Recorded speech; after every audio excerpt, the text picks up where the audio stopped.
मैं सत्य और निष्ठा से शपथ लेता हूँ कि अपने जान की परवाह न करते हुए ईमानदारी पूर्वक अपने मालिक की जान और माल की रक्षा करूंगा। भारत माता की जय। अरे फोन करत बा। हेलो हेलो, अब निरहू बोला तानी। का रे तोहरा के मुंबई भागे के निशा हो गई बा। अरे तो जब जानते बाड़ा तो पूछत का बड़ माई के फोन दा का रे निकम्मा। हे माई निकम्मा ना, अरे हमार नौकरी लग गईल, सर्विस मिलल रे। और पता बा ड्रेस वाला 5,000 रुपया तो तनख्वाह। 5,000। हेलो, कट गई जी। हमार बेटा 5,000 की नौकरी करता। 5,000 की नौकरी। 5,000? यहाँ सिर्फ काम पे ध्यान देने का, जो मैं बोलेगा ना वो करने का, ना सुनना नहीं मांगता मेरे को, बुझा? हाँ बुझा। हाँ। होके वाली मेरे अरु के फोन आ गई बा, पूछे खातिर कि हम मुंबई सही से पहुंच गई बानी कि ना। Excuse me. Hello. Hello darling, I love you. इंतजार करत रही। क्या? ओए, मुंह क्या देख रहा है? बोल दे। अबे दे। अरे अंकल बोल तो दो।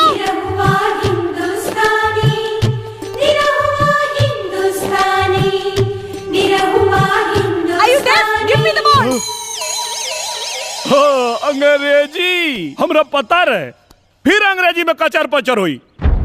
यही से बार हम जेट से आगे के पढ़ाई को क्या आइल बनी। ए से आपका बोल, बी से बहुत बढ़िया। पुलिस! हे भगवान, फिर फांसी पे चढ़ी के पड़ी। चल चलता।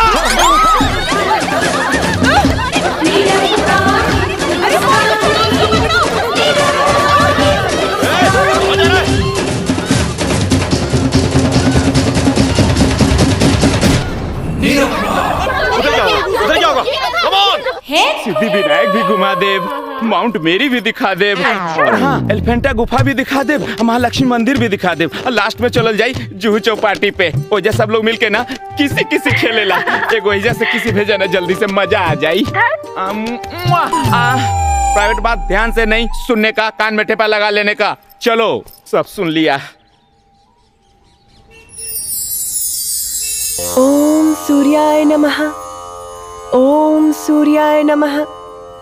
ओम सूर्याय नमः।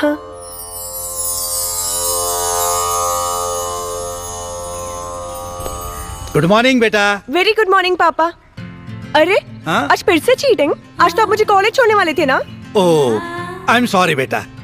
वो क्या ना, यूके से कुछ बिजनेसमैन आने वाले हैं, उनके साथ एक अर्जेंट मीटिंग है, इसलिए मुझे जल्दी जाना पड़ रहा है। आई एम एक्सट्रीमली सॉरी बेटा। जाओ, मैं आपसे बात नहीं करती। मेरी अच्छी बेटी। गंदे पापा। मेरी प्यारी बेटी। झूठे पापा। मेरी सुंदर बेटी। टकले पापा। हाँ?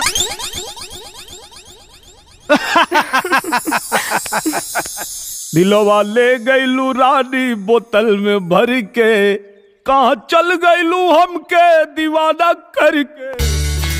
देसिका।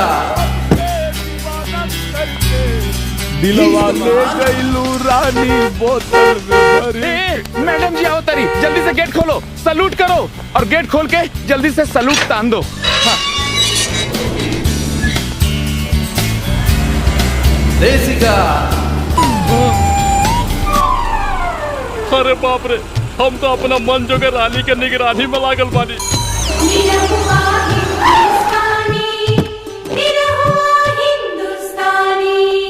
इडियट, नॉनसेंस, तुम यहाँ तक आ गए? तुम्हें यहाँ रखा कौन? गुंडो। गुड मॉर्निंग मैडम जी, क्या हुआ? इस बदतमीज को अभी के अभी यहाँ से निकालो, राइट नाउ। लेकिन मैडम जी इसने किया क्या है? इसने मेरे साथ बदतमीजी की और सबके सामने मेरी इंसल्ट की। ना ना ना ना, वो हम ना, वो हमार कोनो हम सकल रहल होई। ये नया क्या पैतराबाजी सिखा रहे हो? साफ साफ खुल के बताओ। हाँ। गुड्डू सर, तू हमरा पे भरोसा नहीं का करत। अब गांव से लेके यहाँ तक तो पोंछ पकड़ के नहीं मर दे, एक सेकंड खातिर तो से दूर ना भइली। और तू हमार भरोसा नहीं कर। हाँ मैडम जी, ये एकदम सही कह रहा है। ये गांव से तो हमरा संगे संगे इधर आया है, एक को मिनट एन्ने सोने गया नहीं। एकदम सही कह रहा है, नौकरी कसम। तुम झूठ बोल रहे हो ना? ना, माई की कसम खाला, भरोसा नहीं को। माई कसम, ये बिल्कुल सही कह रहा है। हाँ भाई भरोसा, माई की कसम क्यों झूठा खा सकेला का? Shut up! सोटे के कहतारी। चुप रहे खातिर कहतारी। सॉरी मैडम जी। जय हिंद। एक शक्ल के दो आदमी। जय भारत।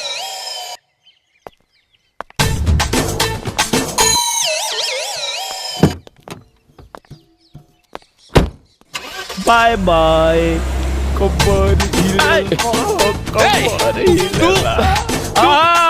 सही पूछा तारा का ये तो बाड़ी हमार बन जोग रानी। तो आदमी बारा के पैजामा तारा मालूम बा कि तू का कहता रे? अब तनी हमारा से तमीजो में बतियोई हो। अच्छा, काहे कि अब बंगला के होखे वाला हम मालिक होई बेटा। ई बेटा केकरा कहले हो? अच्छा छोड़, चलो मोबाइल दा। ऊ काहे खातिर? मर्द मोबाइल दा। रुक रुक रुक, का करबे मोबाइल लेके? माई के बतावे के पड़ी ना कि ओकर पतो हो मिल गइल। बैलेंस बहुत कम बा। कौन बात ना, हम चला ले। हाँ। हेलो।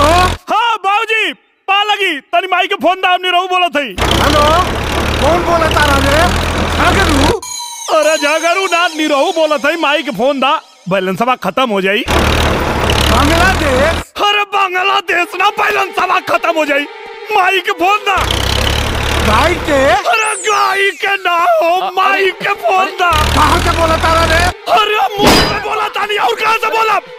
अरे ट्रैक्टर में चला था ना, यही से सुनात नहीं थे। अरे देखा के बा? हेलो माई। हेलो, ए बाबू, अरे सुनात नहीं खे बाबू। टावर में आवा, टावर में। टावर नहीं के पकड़ा। एक मिनट, टावर पकड़ा होता है। छोटी छोटी बातों पे गुस्सा हो जाती हो। एक मिनट, मैं तुम्हारा गुस्सा अभी ठंडा करता हूँ। ओ जूस वाले भैया। हाँ साहब। फटाफट सबके लिए जूस बनाओ, फटाफट। जी सर। ओके? सब लोग अपने अपने चेयर में बैठ जाते हैं। Okay baby, please sit. Come on guys. का जिला? हाँ बोला जवारी। केला कैसे बा? 40 रुपया। 10 रुपया के। ठीक बा ला। ये तुम्हारी कोल्ड ड्रिंक। चिल दे। ओ जूस वाले भैया, क्या हुआ? हाँ हाँ हो रहा है साहब। ठीक है बाबा। हे बरम बाबा, आज करा के ऐसा गिरैया कि जिंदगी भर बिछोना न छोड़ पावे। थोड़ा डिस्को हो जाए। Come on. ला ला ला ला ला। ए क्या भाई हो रहा है? ऐसा करना, जरा जल्दी जल्दी हाथ चलाना। करी तो रहा है हाँ। साहब। रॉकी सुनो। अच्छा मेरे में ना काला नमक डलवाना। ओके बेबी, ओके भैया। और सुनो मेरे में बर्फी का। ठीक है सब डाल देता हूँ साहब।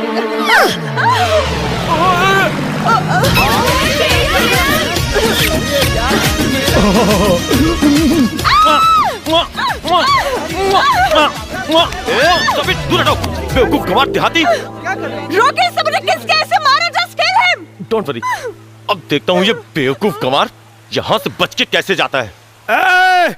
बिलायती बानर, हम इनका पे ना, ये हमारा पे गिर लिया और गलती से चुम्मा ले लिया। तो हमारा गांव में कोनो काम 11 हाली कइल जाला तब शुभ होला। अभी 8 चुम्मा लेनी हो तो बिचवा में आ गिला हो। कोनो बात ना, अभी 3 चुम्मा और ले। और तोहरा अंदर दम बानू तो रोक के दिखावा। इंडी रहुआ हिंदुस्तानी के चैलेंज बा। अच्छा तो ये बात है, तो मैं भी देखता हूँ तू मेरी गर्लफ्रेंड का कैसे चुम्मा लेता है। Your challenge accepted. पक्का ना? हाँ बे पक्का। अरे रॉकी ये क्या कर रहे हो? अरे डोंट वरी डार्लिंग, मैं हूं ना। डार्लिंग थोड़ा पीछे, थोड़ा पीछे। 3 गो चुम्मा के बाटे सवाल, तू काहे बवाल करेला?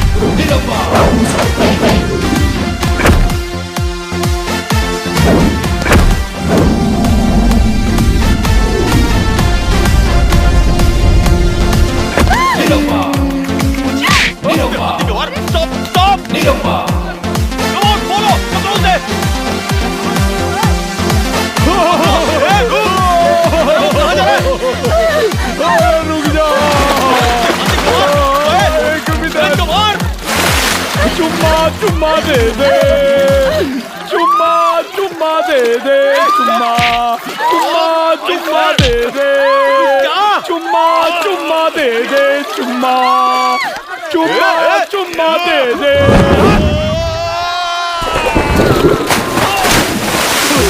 चुम्मा चुम्मा दे दे,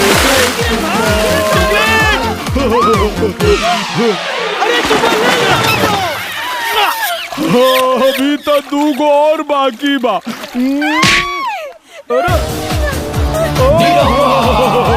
हाथी गवार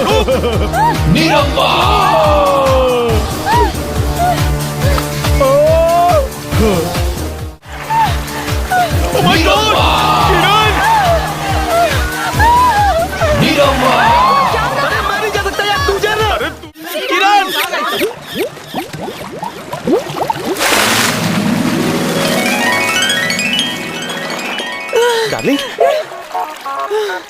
वो स्टूपिड गवार कहाँ गया? ओहो, लगता है मेरे डर से भाग गया। अरे बेवकूफ, उससे मैंने दूसरा चुम्मा भी लिया। डोंट वरी डार्लिंग, अब वो तुम्हारा तीसरा चुम्मा कभी नहीं ले पाएगा। ओके, लेट्स एंजॉय स्क्वाड कार। चुम्मा हो गई, 11 चुम्मा। तुझ्या तो पप्पी घेतोस? छोड़ना नहीं, चल तुला दाखवतो तेरे को हवा की हवा खिलाता हूं। चल हमरा सिक्योरिटी गार्ड है। क्या? हाँ, चल। हमके बचा ली। इंस्पेक्टर, चल इस देहाती गवार को छोड़ना नहीं, छोड़ना नहीं इसको, इसको बिल्कुल नहीं छोड़ना। गवार देहाती। किरण, किरण, किरण। कांता भाई जल्दी करो, लेट हो रहा है। वही साहब, झालं बघा। हाँ सोनिया बेटा बोलो। किरण बेहोश हो गई। What? किरण बेहोश हो गई? कैसे? कहाँ है वो? डॉक्टर अंकल, किरण कैसी है अब? डॉक्टर, कुछ पता चला क्या? बेटी जब तक टेस्ट रिपोर्ट नहीं आ जाती मैं कुछ नहीं कह सकता। अरे ये सब क्या हो रहा है? और मुझे स्ट्रेचर पे कहाँ लेके जा रहे हो तुम लोग? बेटा सुनो बेटा, तुम्हें एडमिट होना है बेटा। जस्ट टेक रेस्ट, तुम्हें आराम की जरूरत है। हाँ किरण। अंकल, आराम की जरूरत मुझे नहीं आपको है। जस्ट मुझे उतारो। किरण, पापा। किरण बेटी क्या हो गया तुम्हें? ए मकवाना, क्या हो गया मेरी बेटी को? खन्ना अंकल एक मिनट। नथिंग पापा, मॉर्निंग में ब्रेकफास्ट नहीं किया था, इसीलिए चक्कर आ गया। Now I am quite well and कहिए तो डांस करके दिखाऊं? देखो। अब चले। Bye uncle. बाय। डरा दिया था तुमने मुझे। पापा आपको सिर्फ सोनिया ने कहा होगा। अपनी केयर करो बेटा, you are not child now. But why papa? I am fit and fine और मुझे खा खा के भैंस नहीं बनना। मुझे तुम्हारी एक भी बात नहीं सुननी। कांता भाई, होय साहेब बोला। मैं 1 महीने के लिए आइसलैंड जा रहा हूँ। वहाँ फोन लगे ना लगे, डॉक्टर ने किरण को आराम करने के लिए कहा है और इस 1 महीने में किरण को घर से बाहर नहीं जाने देना है, समझी? और एक बात, इसके खाने पीने का अच्छे से ध्यान रखना। तुम्ही काय भी चिंता कर नका साहेब, मैं अच्छे से ख्याल रखूंगी मैम सबका। बाय बेटा। Bye papa. Take care. You too. Bye uncle. Bye papa. Bye, take care and happy journey. Bye बेटा, बाय। साहब। अरे कुन्नू सर, हमके पता रहे तू हमके छोड़वा ले बा। तू थोड़ा देर चुप रह सकेले, बात कर रहल बानी ना। साहब, गांव से नया आया है ना साहब, यही से गलती कर दिया साहब। छोड़ दीजिए ना इसको साहब, सीधा आदमी है साहब। सीधा आदमी? हाँ साहब। खरो सांगतोय तू? हाँ साहब। पार्क में जाके लड़कियों को छेड़ता ही है और तू इसे सीधा साधा बता रहा है। अच्छा हे बघे, जास्त डोक्यात जाऊ नको सा, वरना तुझे भी अंदर डाल दूंगा। नहीं साहब। चल निकल यहाँ से। कशिश न्यूज में एक बार फिर आपका सर, स्वागत। न्यूजला 100 करोडांच्या चोरीचे सीसीटीव्ही फुटेज दाखवतायत। जैसा कि मैं अपने दर्शकों को बता दूं कि आज तक की सबसे बड़ी रॉबरी अंधेरी वेस्ट के आईसीआईसीआई बैंक के चेस्ट ब्रांच में हुई थी, जिसे कि आप सीसीटीवी के फुटेज में देख रहे हैं। पहले तो मैं अपने दर्शकों को चेस्ट ब्रांच के बारे में बता दूं। ये वो ब्रांच है जहां पे अंधेरी वेस्ट जोन का आईसीआईसीआई बैंक का सारा पैसा रखा जाता है। ताज्जुब की बात तो ये है कि इतनी बड़ी सुरंग बनने की किसी को कानो कान भनक तक नहीं लगी। पुलिस इन अज्ञात लुटेरों को पकड़ने के लिए जगह जगह छापे मार रही है और ये पूरा मामला सीआईडी तक पहुंच चुका है। ताज्जुब की बात है कि किस तरह इन हमरा पता बा ई चोरी के कइले बा। रे, ई का बकवास करता रहे? कुन्नू सर, हम बकवास नहीं करत, हमरा पता बा कि पैसा के चोरैले बा और कहां धइले बा। हमरा कपार पे 7.5 चढ़ल रहे जे तेरा के हम गांव से लाके मुंबई में नौकरी दिलवा देनी। अरे तेरा चक्कर में हमरा अब नू तो नौकरी तो जेबे करी, फांसियों पे चढ़ा दिए ये लोग। अरे यार बोल देना इनका के कि तू झूठ बोलता रे। काहे बोली झूठ? हम कोनो पाकिस्तानी है का? पाकिस्तानी? मर मर, अकेले अकेले मर, फांसी पे चढ़। जय राम जी की प्रणाम। हो साहब ये पगलवा को ना फांसी पे चढ़ा दीजिए, फांसी पे। हम जा रहे हैं, मर अकेले अकेले। छत्ता पे चड्डी सूखने के लिए डाले थे, उतार लीजिएगा ना तो कोनो चोरा लेगा। बोल रहे तुझे 100 करोड़ के रॉबरी के बारे में क्या पता है? हम ना बताई। बोल। कोनो कीमत पे ना बताई। सर हा मामला सीआयडी वाल्यांचा आहे, आपला हस्तक्षेप करणं ठीक नाही।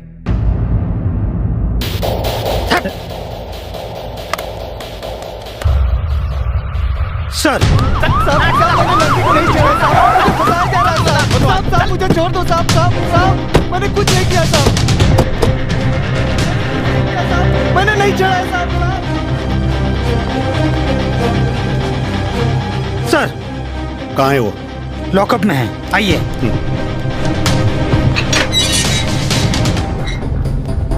ये रहा। तू क्या जानता है उस 100 करोड़ के बक्से के बारे में? बक्सा वो तो हम बता दे, लेकिन हमारे को शर्त बा।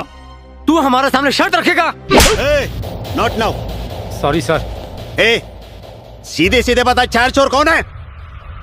काहे मर ले? हम ना बताई। नहीं बताएगा? ना बताई। नहीं बताएगा? तेरा तो बाप भी बताएगा। पुट him in the torture room. टारज 12 लोग चाहे मोमबत्ती, जो ले हमार शरत ना मन लोग तो ले ना बताई। जाओ बजरंग बली, दुर्गा माई,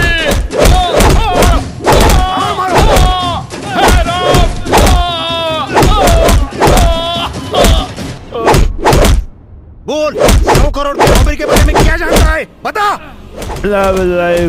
मारो। सर उस लड़के ने 100 करोड़ की रॉबरी के बारे में कुछ बताया? Not know. सर उसने लुटेरे के बारे में कोई जानकारी दी? अभी नहीं सर, अभी तक उनका मुंह क्यों नहीं खुलवा पाए? पता नहीं किस मिट्टी का बना है वो, टूटने का नाम ही नहीं लेता है। बट हमें भी उसे तोड़ने के बहुत से तरीके आते हैं। That's enough. Thank you. Sir एक सवाल sir. Side please, side please, हटिए। सर प्लीज सर, एक सवाल सर। नेहा, जैसा कि आपने सुना है, सीआईडी अधिकारी के लाख कोशिश करने के बावजूद भी उस लड़के ने 100 करोड़ की रॉबरी के बारे में अभी तक अपना मुंह नहीं खोला है। रूबी, उस लड़के के बारे में पता चला कि आखिर वो है कौन? नेहा, पुलिस सूत्रों से पता चला है कि उस लड़के का नाम नीरव कुमार यादव है, जो गांव टडवा टप्पा सौरी, जिला गाजीपुर, उत्तर प्रदेश का रहने वाला है और यहाँ अपने दोस्त के साथ सिक्योरिटी गार्ड की नौकरी करता है। नीरव कुमार यादव कोण आहे रे? या हलकटाला माहित कसं पडलं रे की 100 करोड आपण लोकांनी उडवलेत? ए भाऊ, अगर नीरव को सब कुछ पता ही है तो पुलिस को क्यों नहीं बता रहा है भाई? खूब शाना है भाई, अपन लोगों से सौदा करना चाहता है। अपन को इस हालत से बचने का है ना, तो उस लौंडे को पुलिस कचड़ी से उड़ाना पड़ेगा। बरोबर। No no, it's matter of our company's reputation. कुछ भी करना पड़े, कोई भी स्ट्रेटेजी अपनानी पड़े, कोई सौदा करना पड़े, हमें 100 करोड़ को रिकवर करना जरूरी है। अदरवाइज हमारी कंपनी को बैंक को इतने बड़े अमाउंट का भुगतान करना पड़ेगा। Do you understand? यस सर। किसी भी तरीके से उस नीरव कुमार यादव को मोल्ड करो। ओके सर।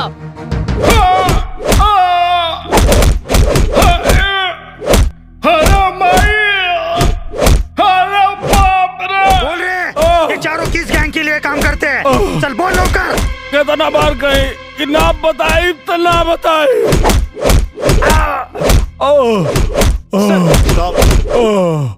इंटरनॅशनल इन्शुरन्स कंपनीतून काही लोक आलेत, त्यांना तुम्हाला भेटायचे। इंश्योरेंस वाले? Hi sir. Hello. We are from international insurance company. Okay sir, हमारी कंपनी ने उस बैंक का इंश्योरेंस किया था जिसमें 100 करोड़ की चोरी हुई। अच्छा, तो सर उस आदमी ने कुछ बताया? अभी तक नहीं, लेकिन बताएगा जरूर। हाँ please sir, if you don't mind हम लोग ट्राई करें। आपको क्या लगता है हमें झक मारे बेटे? सर एक्चुअली। You shut up. ये आई राजू गुलवानी। गुन्हेगारांकडून गुन्हा कबूल करून घेणं म्हणजे काय पॉलिसी काढायचं काम नाहीये. 4 पेपर पर साइन किए, चेक लिए और काम खत्म. सॉरी सर. सर आपको हर्ट करना हमारा उद्देश्य नहीं था. Please sir, one chance. अपना मतलब तो उससे राज उगलवाने से है ना. सर प्लीज सर. सर हमारे पास 16वीं विद्या है जिससे वो सारे राज उगल सकता है. 16वीं विद्या? ओए, देख तुझसे कोई मिलने आया है. अच्छा, खुद से ना उगलवा पौला लोग तो ये लोग के बुला लेला. कितना बार कहीं कि हम ना बताई तो ना बताई, चाहे तू लोग आग पे चलावा चाहे बर्फ पे सुतावा. हम ऐसा कुछ नहीं करेंगे. अच्छा, तो तू लोग क्या करे वाला बड़ा? इनसे मिलिए. ये मिस्टर पवार. नमस्कार. ये मिस परिणीता. नमस्कार. ये हमारे सुरेंद्र पांडे जी. हेलो. और मैं, मेरा नाम मुखर्जी.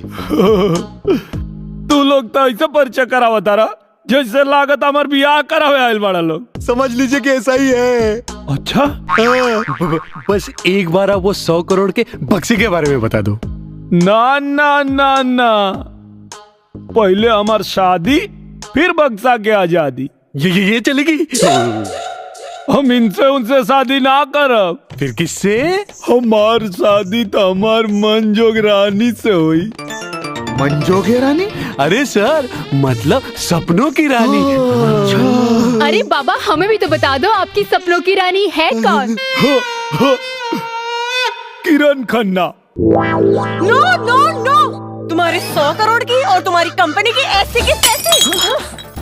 तुम लोगों ने ऐसा सोच भी कैसे लिया कि मैं उस गवार से शादी करूंगी?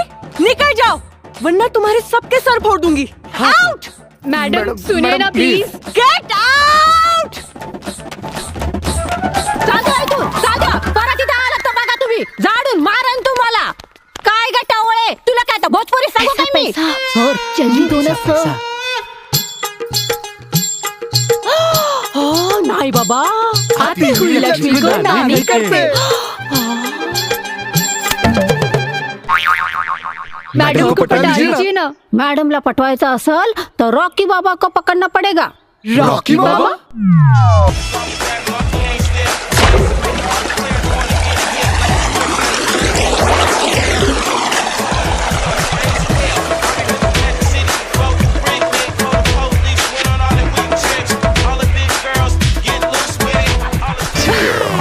किरण डार्लिंग. हाय रॉकी.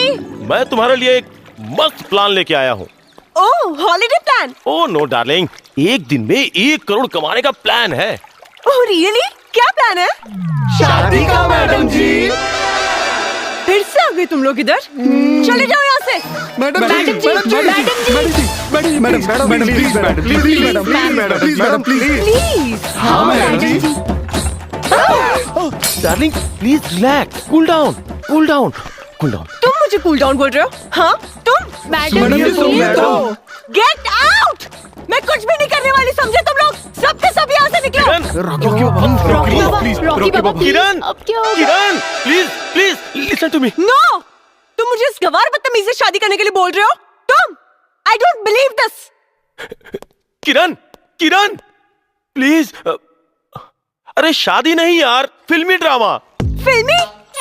यस बेबी, जैसे फिल्मों में हीरोइन फेरा लेती हैं, सिंदूर लगाती हैं, शादी हो गई और सीन ओवर, और सब लोग अपने अपने पैसे लेके अपने अपने घर.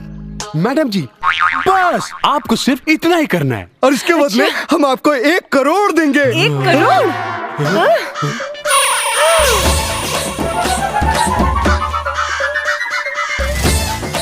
मैडम 1 करोड़.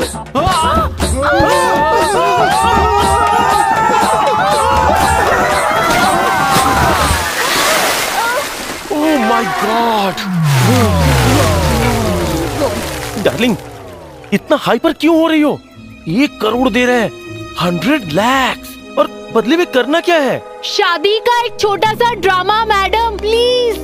हाँ डार्लिंग, एक छोटा सा ड्रामा, और उस ड्रामे से उस अनपढ़ जाहिल गंवार देहाती से हमेशा के लिए छुटकारा. नहीं, मैं इतना बड़ा रिस्क नहीं ले सकती. ये रिस्क नहीं मैडम, ये ड्रामा फिक्स है। बस एक बार ये ड्रामे वाली शादी हुई और जैसे ही उसने 100 करोड़ का राज बताया, फिर तो हम उसे रॉबरी के जाल में ऐसा फंसाएंगे कि बाहर की दुनिया उसे देखना नसीब ही नहीं होगा मैडम जी। डार्लिंग तुम सोच क्या रही हो? हाँ बोल दो ना, प्लीज से यस। हाँ मैडम रेडी? ओके डन। भगवान विष्णु मंगलम गरुड़ध्वज मंगलम पुंडरीकाक्ष मंगलाय तनोहरि। ओम मंगलम भगवान विष्णु मंगलम गरुड़ध्वज मंगलम पुंडरीकाक्ष मंगलाय तनोहरि। विघ्नेश्वराय वरदाय सुरप्रियाय लंबोदराय सकलाय जगद्धिताय नागाननाय सूर्यज्ञ विभूषिताय गौरी सुताय गणनाथ नमो नमस्ते। या देवी सर्वभूतेषु मातृरूपेण संस्थिता नमस्तस्यै नमस्तस्यै नमस्तस्यै नमो नमः। अब विवाह संपन्न हो गया, आज से आप लोग पति पत्नी हो गए।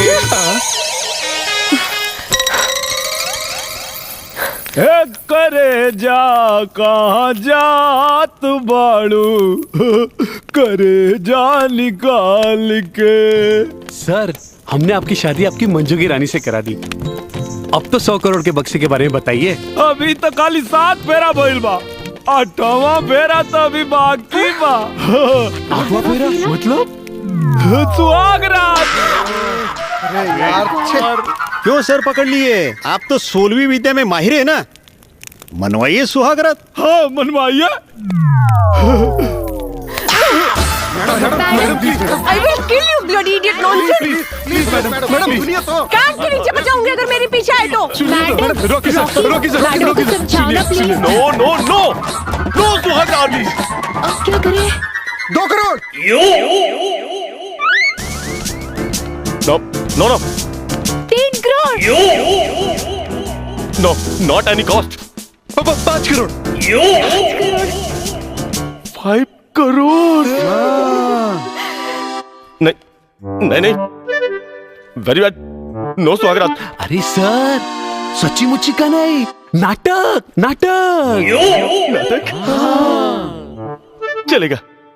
किरण किरण किरण किरण प्लीज मेरी बात तो सुनो। क्या सुनूं? नो रियल सुहाग रात, इट्स अ नाटक। नाटक सुहागरात का भी कोई नाटक होता है क्या? तुमको अगर इतनी खुशी है तो तुम जाके मनाओ ना सुहागरात, idiot. Darling darling please please मेरी बात तो समझो। सुहाग रात के बाद 5 करोड़ मिलेंगे। 5 करोड़ प्लीज मान जाओ ना darling. Yes ma'am, 5 crore. Are you ready? हम आपको प्रॉमिस करते हैं वो सब कुछ नहीं होगा। मैम मान जाइए ना, नाटक ही तो करना है। सर प्लीज आप भी कुछ बोलिए ना सर। यस मैम, हम उसे आपको टच भी नहीं करने देंगे। How can you say that? Because we have a plan. Okay, done. अरे सर मुबारक हो, मैडम सुहागरात के लिए रेडी है। मैडम तैयार बाड़ी। मुबारक हो सर। सिपाही जी थाना खाली करवावा। और हाँ फोन करके बता दो हमारे गांव जिला नगरी में कि निरहुआ के सुहाग रात होता थाना के कोठरी में। आप हमारे लिए तो वीआईपी आदमी है। वीआईपी सुहाग रात तो वीआईपी जगह ही होगी ना। मतलब 5 स्टार होटल में। निरहुआ के सुहाग रात 5 स्टार होटल में।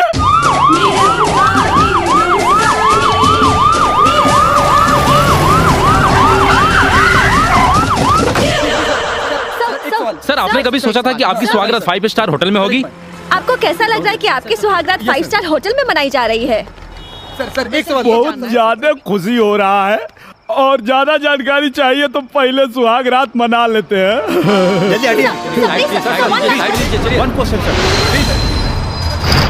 हबक रे हाथ से तो।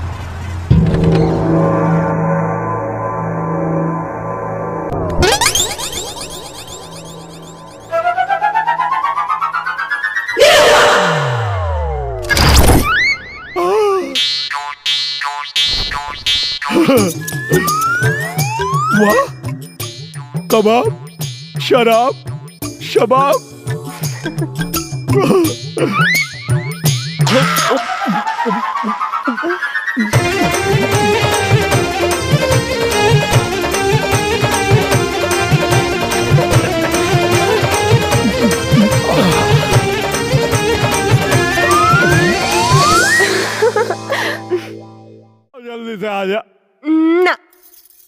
देखा अब मोर्चा पे चढ़ा के धोखा मत दो। पहले 100 करोड़ के बारे में बताओ, फिर उसके बाद। ए डार्लिंग, अब तुम हमके धर्म संकट में डाला था। इसमें धर्म संकट में आने वाली कौन सी बात है? अब मैं किरण बलराज खन्ना नहीं, किरण निरहु यादव हूँ। तुम मेरे पति और मैं तुम्हारी पत्नी हूँ। सर, लगता है लाइन पे आ रहा है। और पति पत्नी के बीच में कोई राज नहीं रहता। हमरा के पते नहीं के का बताई, हमें के कैसे समझाए कि हमके खुद नहीं के पता, हम खाली बियाह करे खातिर कुछ झूठ बोले रहे। क्या सोच रहे हो? कुछ बोल क्यों नहीं रहे हो? सुसु करके आवता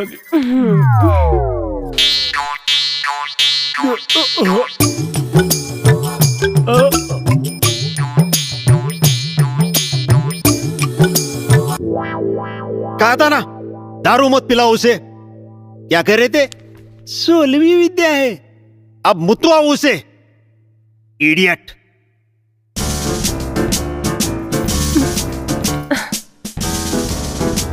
सर इतना टाइम? मुझे तो कुछ डाउट लग रहा है।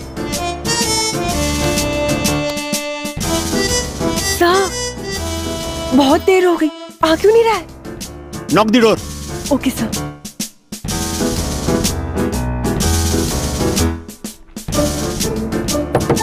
पतिदेव, मेरे प्यारे पतिदेव, निरवा डार्लिंग, डार्लिंग। सर कुछ आवाज नहीं आ रही, लगता है लुढ़क गया। हाँ? अरे अब क्या होगा? मूव।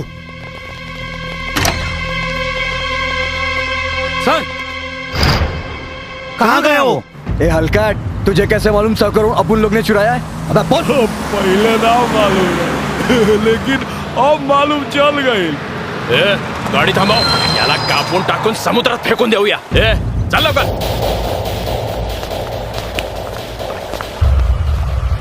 काढायची पट्टी।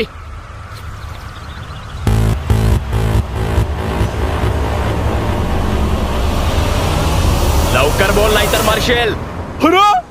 समुंदर! समुंदर का पानी!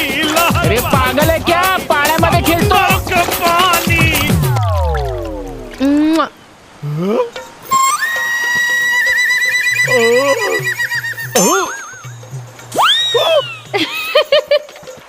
तुझ्या आता अरे शाण्या, अरे शाण्या बोल ना। ए अरे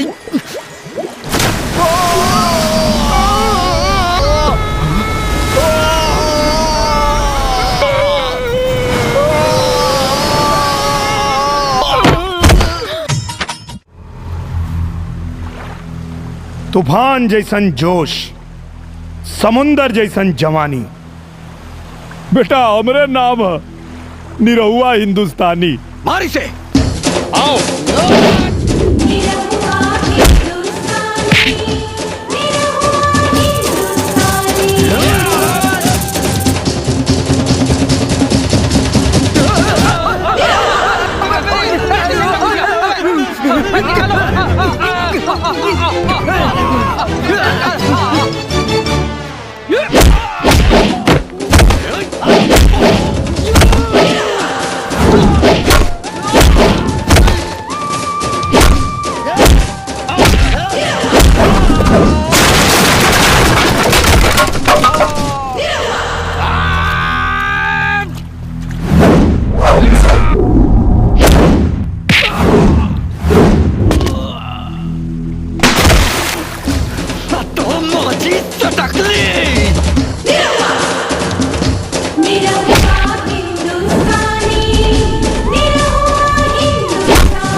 सर पूरा होटल देख लिया, कहीं नहीं मिला वो।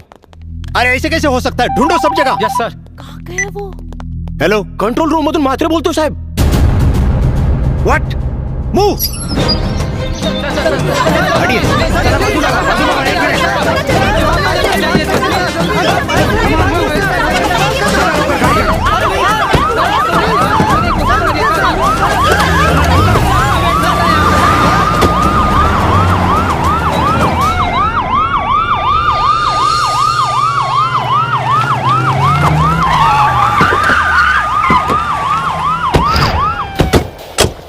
निकलो बाहर, पुलिस ने तुम सबको चारों तरफ से घेर लिया है। चलो जल्दी, कोई होशियारी नहीं। तुम लोगों ने थोड़ी सी भी चालाकी की तो तुम्हें गोली मार दी जाएगी। साहेब, जेकरा के तू लोग ढूंढत बाड़ा, उ गाड़ी में ना, कचरा पेटी में कचरा भी न था। हाथ दूर कर, हैंड्स अप, हिलना मत, बाहर नहीं, बाहर नहीं।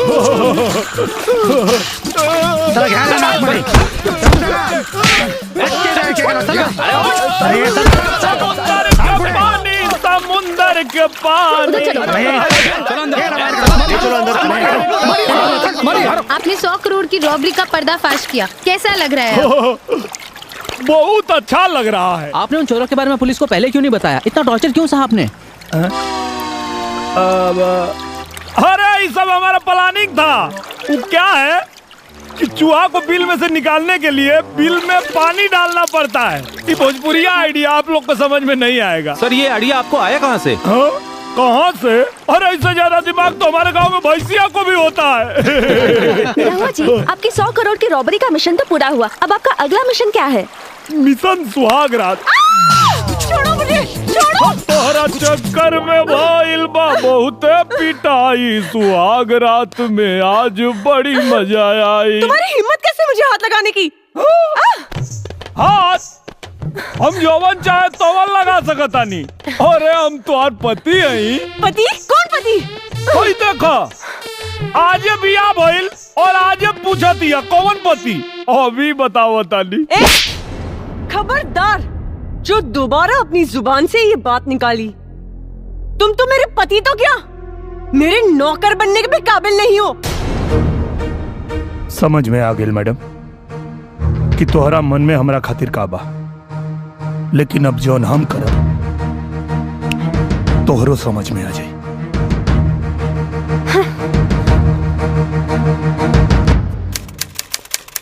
मिस किरण खन्ना, ठीक है ना भाई जी? हाँ। Bungalow number 203, palm spring, Goregaon west, Mumbai 104। Nirua, court का नोटिस।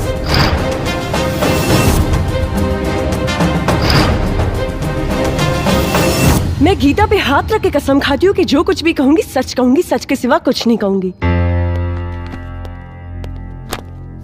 हाँ तो Mrs Kiran Yadav. Excuse me, Kiran Yadav नहीं, किरण खन्ना हूँ। किरण खन्ना तो आप पहले थी, मेरे मुवक्किल से शादी करने के बाद आप किरण यादव हो गई है ना? लेकिन मैं इस शादी को शादी नहीं मानती। Point to be noted milord.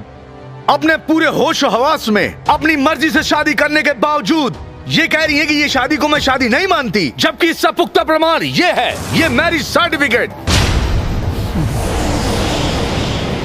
क्या इस प्रमाण पत्र में किए गए हस्ताक्षर आपके नहीं हैं? यस सर, लेकिन मुझे फंसाया गया है। किसने फंसाया है आपको? मिस्टर मुखर्जी ने, जज साहब। मिस्टर मुखर्जी को कटघरे में बुलाया जाए। नहीं नहीं जज साहब, ये शादी तो इन्होंने अपनी मर्जी से की है, जिसके गवाह है इनके दोस्त मिस्टर रॉकी। हाँ तो बताइए मिस्टर रॉकी, क्या आप इनको जानते हैं? Yes, she is my girlfriend. Girlfriend? अगर ये आपकी गर्लफ्रेंड है तो आपने इनकी शादी मेरी मुवक्किल निरहुआ कुमार यादव से क्यों करवाई? मतलब आप नामर्द हैं? क्या बकवास कर रहे हैं आप? मैं मर्द हूँ। आप नामर्द हैं? मैं मर्द हूँ। आप नामर्द हैं मिस्टर रॉकी। जज साहब, इनको पता नहीं है, मैं रोज सुबह 2 लहसुन खाता हूँ। इसीलिए आपने अपनी गर्लफ्रेंड की शादी मेरे मुवक्किल ये देसी मर्द निरहुआ कुमार यादव से करवाई। ये सच है या नहीं? जज साहब, मैंने इस वजह से थोड़े ना शादी करवाई। तो किस वजह से करवाई है? मिस्टर मुखर्जी के कहने पे।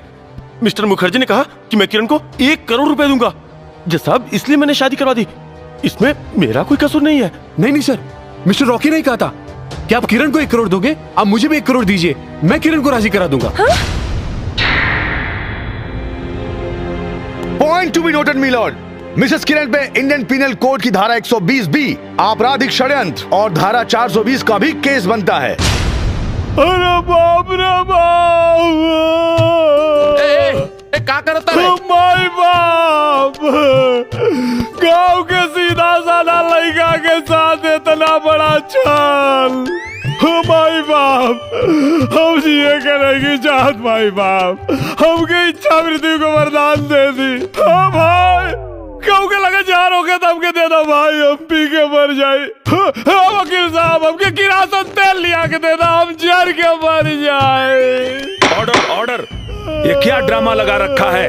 और ड्रामा ना जज साहब, गोलाचार पति के फरियाद। अब हम कौन मुंह लेके अपना गाँव जाए?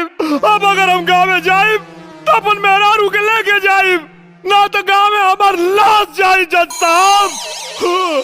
अब हमार जीवन और मरण सब आपके फैसला पे निर्भर बा जज साहब। ऑर्डर ऑर्डर, मिस्टर निरहू, ये अदालत है, आप अपने जज्बातों पे नियंत्रण रखिए और अपने जगह पे जाके बैठिए। ठीक बा। ऑर्डर ऑर्डर, इस केस की सुनवाई आज पूरी हुई। अब इस केस का फैसला अदालत दिनांक 23 अप्रैल 2017 को सुनाएगी। The court is adjourned for today. Order order, तमाम गवाहों और सबूतों के मद्देनजर रखते हुए ये अदालत इस नतीजे पर पहुंची है कि पैसे के लालच में किरण खन्ना ने निरहू कुमार यादव से शादी की और पति पत्नी के संबंध को मजाक बनाया, जो कानून के साथ साथ समाज के लिए भी अपमानजनक है। इसलिए अदालत हिंदू मैरिज एक्ट धारा 9 के तहत किरण खन्ना को आदेश करती है कि 1 साल तक निरहू कुमार यादव के साथ रहकर दाम्पत्य जीवन का निर्वाह करें। 1 साल के बाद अगर ये चाहें तो अदालत में तलाकनामा दायर कर सकती हैं और ये अदालत निरहू कुमार यादव को सचेत करती है कि किरण कुमार से किसी प्रकार की जोर जबरदस्ती ना करें। एकदम नहीं करेंगे माई बाप, बस ही मत करें हमारे साथ में। और साथ ही साथ ये अदालत पुलिस प्रशासन को आदेश देती है कि इंटरनेशनल इंश्योरेंस कंपनी के अधिकारियों को एवं राकेश कुमार उर्फ रॉकी को तुरंत हिरासत में लेकर कानूनी कार्रवाई करें। The court is adjourned for the day.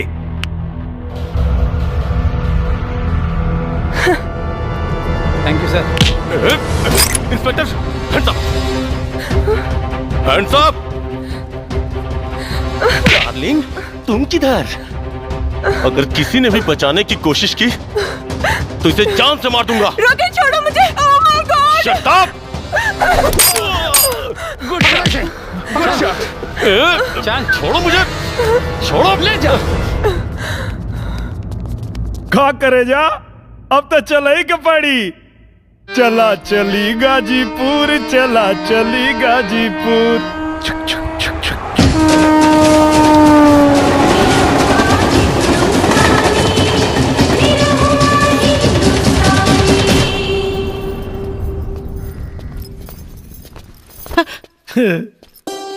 अरे बेटा, कितना दिन बाद तोरा के देखा थी बचवा।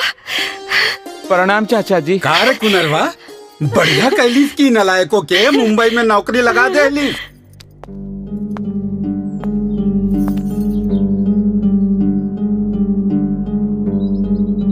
ये क्या बेटा? तुहार बहू रानी।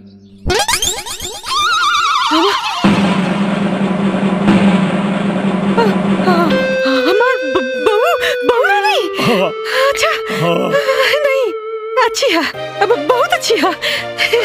अरे बड़को, छुटको कहाँ बड़ी आवाज जल्दी से रे, हमार पतो बहू रानी आइल बड़ी।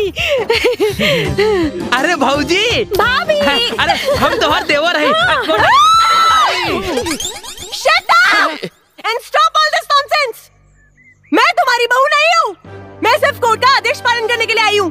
1 साल रहूंगी और फिर चली जाऊंगी। और खबरदार, अगर किसी ने मुझसे रिश्ता जोड़ने की कोशिश की। जी मैडम। मेरा कमरा किधर है? मैंने पूछा मेरे लिए कमरा किधर है? हाँ। ये घर में तोहार कौनो कमरा नहीं थे। हाँ। ये घर हमारा।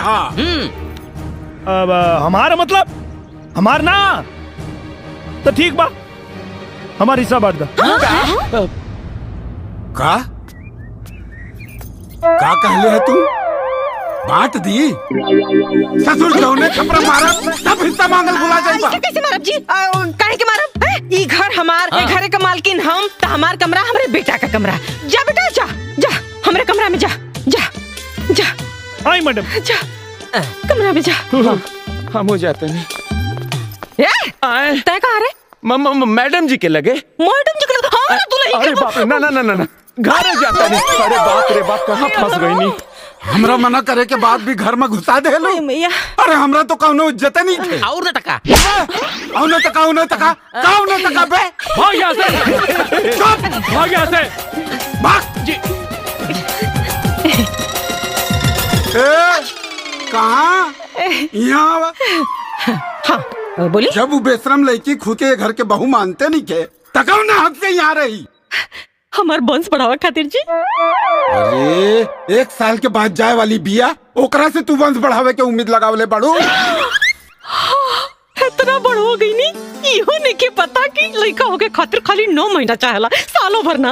अरे जब उन्हीं रघुआ के अपन पति मानते नहीं थे तो 9 महीना आपका, 9 साल में भी कुछ ना होई। काहे ना होई जी? कैसे ना होई? जरूर होई। एक बात बताई, जब हमार लड़का और शहरी लड़की के मुंबई शहर से उठा के गाँव में लिया सकेला, तो अपने छोट बच्चन कमाई काहे ना बना सकेला? जरूर बनाई जी, हमरा के अपना बेटा पर भरोसा बा। देख ले भाग यहाँ से, देख ले। चाचा तोरे घर के आइल बा। क्या हरे? पता नहीं के। मैं किरण का डैडी हूँ। आई बैठी। मैं यहाँ बैठने के लिए नहीं आया हूँ। मेरी बेटी कहाँ है? पापा। किरण बेटा, ये तूने क्या किया? अनजाने में मुझसे बहुत बड़ी गलती हो गई पापा।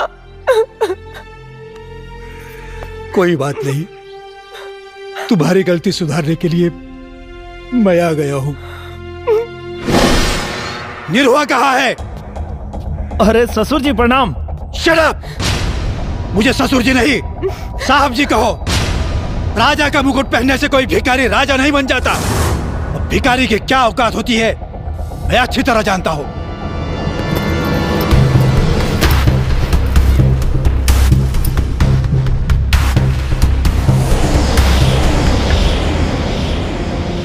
बोल, मेरी बेटी को छोड़ने की क्या कीमत लोगे?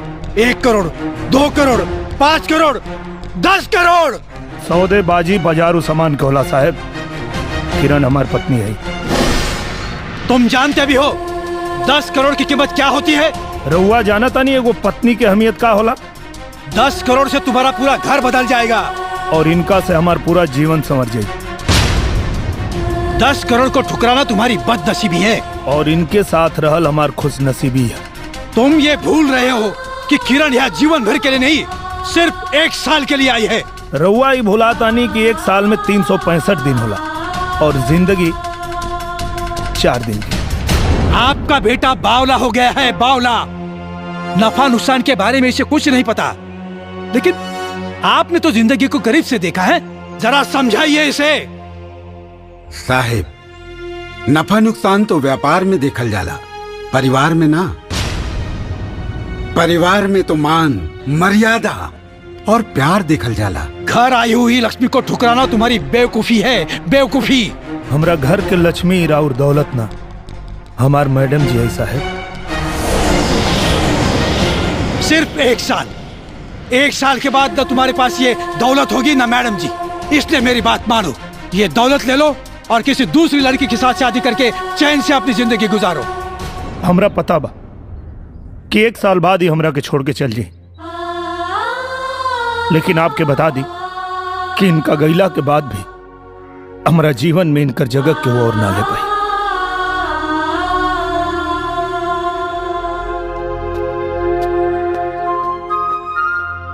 वैसे तो हमनी के संस्कार ना हा कि द्वारी पर आयल मेहमान के जाए के कहीं। बाकी रहुआ एगो मेहमान की हैसियत से ना, एगो खरीदार के हैसियत से आयल बानी। यही से हमरा के ई कहे के पड़ता कि आपन ई कागज के टुकड़ा उठाई और उल्टे पांव निकल जाएं।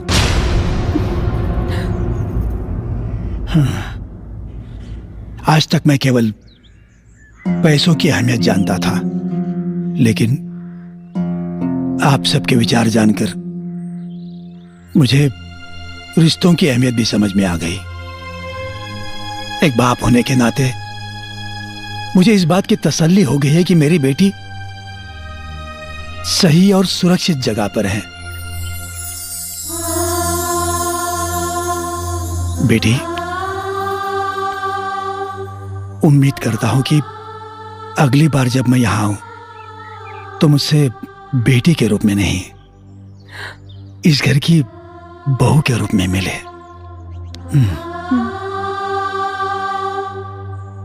मेरी वजह से आप लोगों के दिल को जो ठेस पहुंची है उसके लिए मैं माफी चाहता हूं। मुझे आज्ञा दीजिए, चलता हूं। समधी जी, रवा कुछ भूला तानी।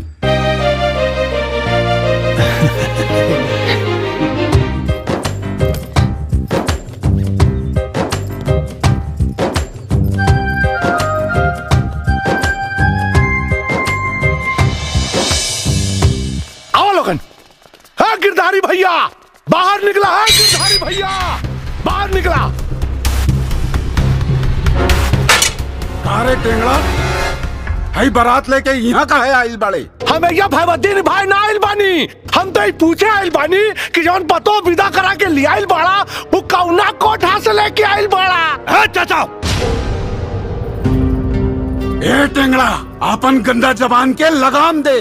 वो हमार पतो है। पतो? अरे दुद्दू को पतो तो बाड़ी घरवा में है भैया। ये कवन ने का डिजाइन का पतो लेके आइल बाड़ा तू है?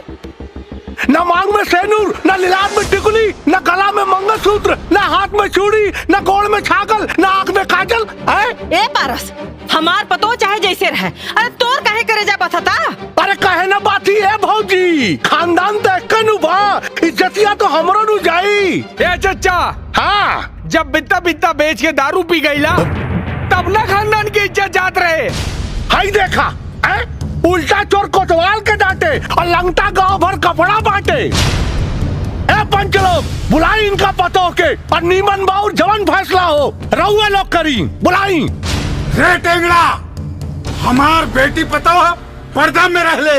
अरे का भैया, दाई से पेड़ छुपा होता रहा है? अरे तोरा के बतावा, अगर पतोहिया आ गई ना तो सारा पोल खुल जाई, पूरा गांव के सामने बेइज्जती हो जाई। हाँ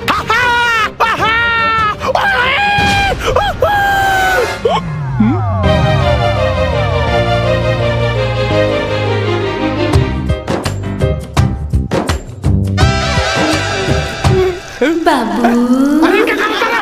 अरे क्या मुंह तता रहे? तो लंबाई के, अरे बंद कर रहे, अरे मुंह तता, अरे बंद कर, अरे बंद कर रहे, कपड़े मुझ में बंद कर, अरे मारा बंद कर रहे। तू ही तक काले वाला चाचा की निरहू भैया का बियाह हो जाई तो हम मुंह पे मुतवा ले और नतका जिया नंगा राजकुमार। अरे हमारा औलाद ना बुझाता के कर बाड़े रे, बहुत कूटब। अरे हटा, अरे अपने औलाद बा, अपना घर में तो तोहार चूल्हा जलाओ के औकात नहीं के और दूसरा के घर में आग लगावाइल बड़ा। ए दीदी, ए भैया, अरे ई निर्लज के तरफ से हम माफी मांगा तानी रहुआ लोगन से, इनका के माफ कर दी, माफ कर दी। चाचा का खत्म खेला, चाची निकाली तेला और न तका। बेटी, आज तो हमरा घर के लाज राख ले लू, तोहरा के बहुत बहुत शुक्रिया।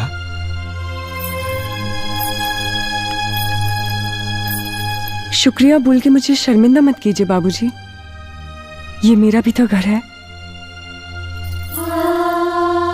मुझे आशीर्वाद दीजिए बाबूजी कि मैं इस घर की लाज हमेशा बचा सकूं। जुग जुग जिया बेटी, सदा सुखी रहा।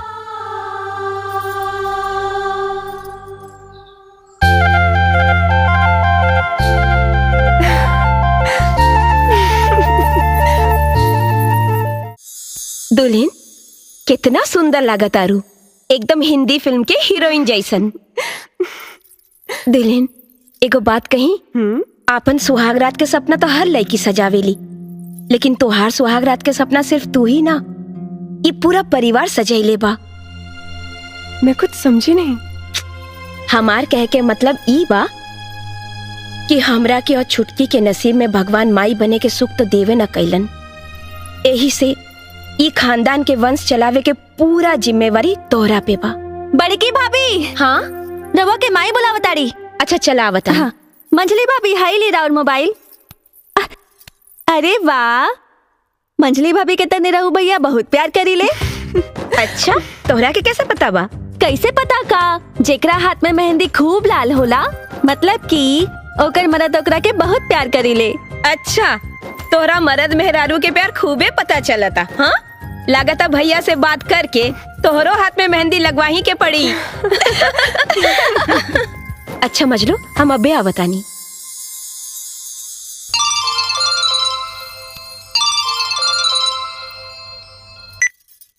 हाय सोनिया। जो के रात रउआ के ने। अरे बिमला, अरे कहाँ जा तारी रे? अरे वो दूध देवे चाची ना। अच्छा, निरहुआ लगे। हाँ, देखी तो। अरे रे रे रे रे, ई तो पानी नियन दूध बाटे आए, तने मलाई डाल दे के चाहते। हाँ, जोकर सुहाग रात बाटे, जो मलाई लेके आओ। जो जो जो जो दीना हम डाल। अरे रहे देना, हमरे लगे। तू जो ना, हम है ना, मलाई बढ़िया से लेके आओ। जा जा जा।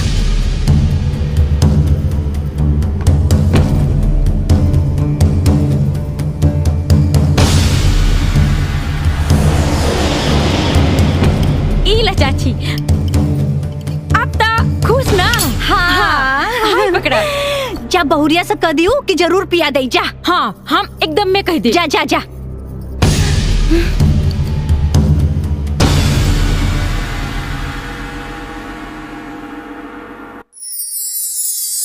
दरवाजा बंद करने की कोई जरूरत नहीं है। अरे तू तो नाराज हो गिलो। वो बड़की भौजी के चलते थोड़ा लेट हो गया। सॉरी।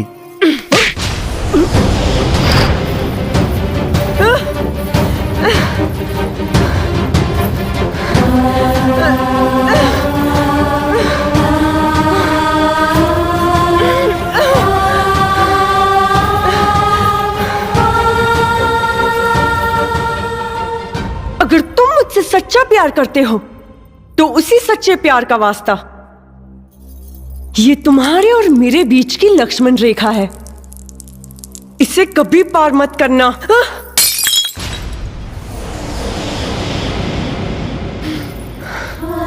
लेकिन काहे किरण, एक तरफ तू हमके प्यार के वास्ता देता और दूसरी तरफ करीब आवे से रोका था। काहे? क्योंकि मैं तुमसे नफरत करती हूँ और पूरी जिंदगी नफरत करती रहूंगी। लेकिन किरण, अमर कसूर का? तुम्हारा सबसे बड़ा कसूर ये कि तुमने मुझसे प्यार किया। बहुत घमंड है ना तुम्हें अपने प्यार पर। मैं तुम्हारा सारा घमंड चूर चूर कर दूंगी। तुम्हारी बीवी होकर तुम्हें बीवी का सुख नहीं दूंगी। तुम मुझे महसूस करोगे लेकिन छू नहीं सकोगे। तुम मुझे देख सकोगे लेकिन पा नहीं सकोगे। रुलाऊंगी, तड़पाऊंगी, तरसाऊंगी। यही सजा है तुम्हारी। निकल जाओ यहाँ से। Get out. अरे कुलच्छनी, अरे ये हमार घर है, हमरे बेटा का घर है। ते को नहीं निकाले वाली रे? हैं? तोरा के तोरा औकात बताओ तनी हम। चल, जौन गाय दूध न दे वो माटी में जाए। कोनो रिश्ता नहीं के तोरे घर से। निकल यहाँ से।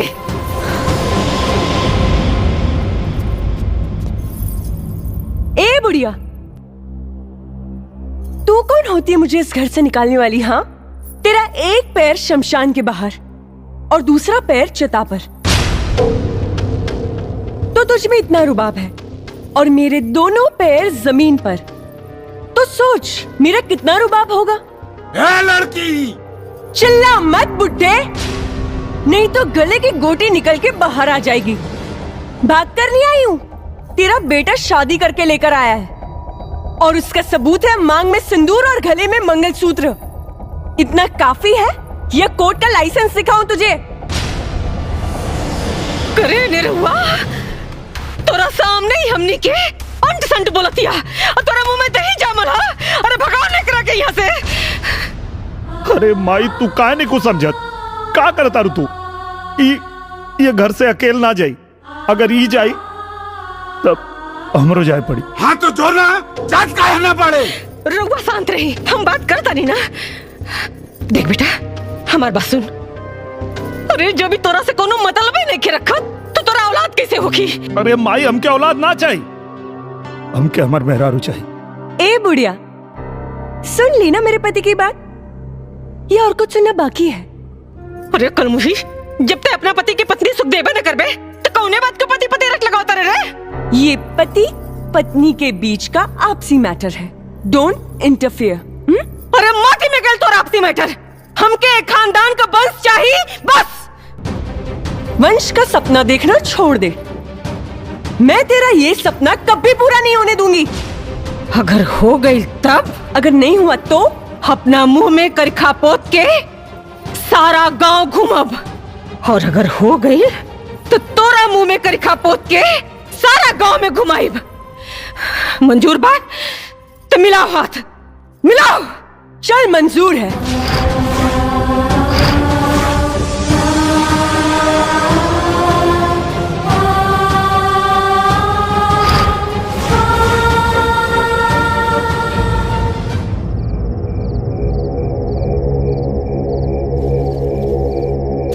बच्चा एक फल का नाम ले।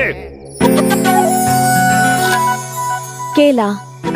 बच्चा एक सब्जी का नाम ले।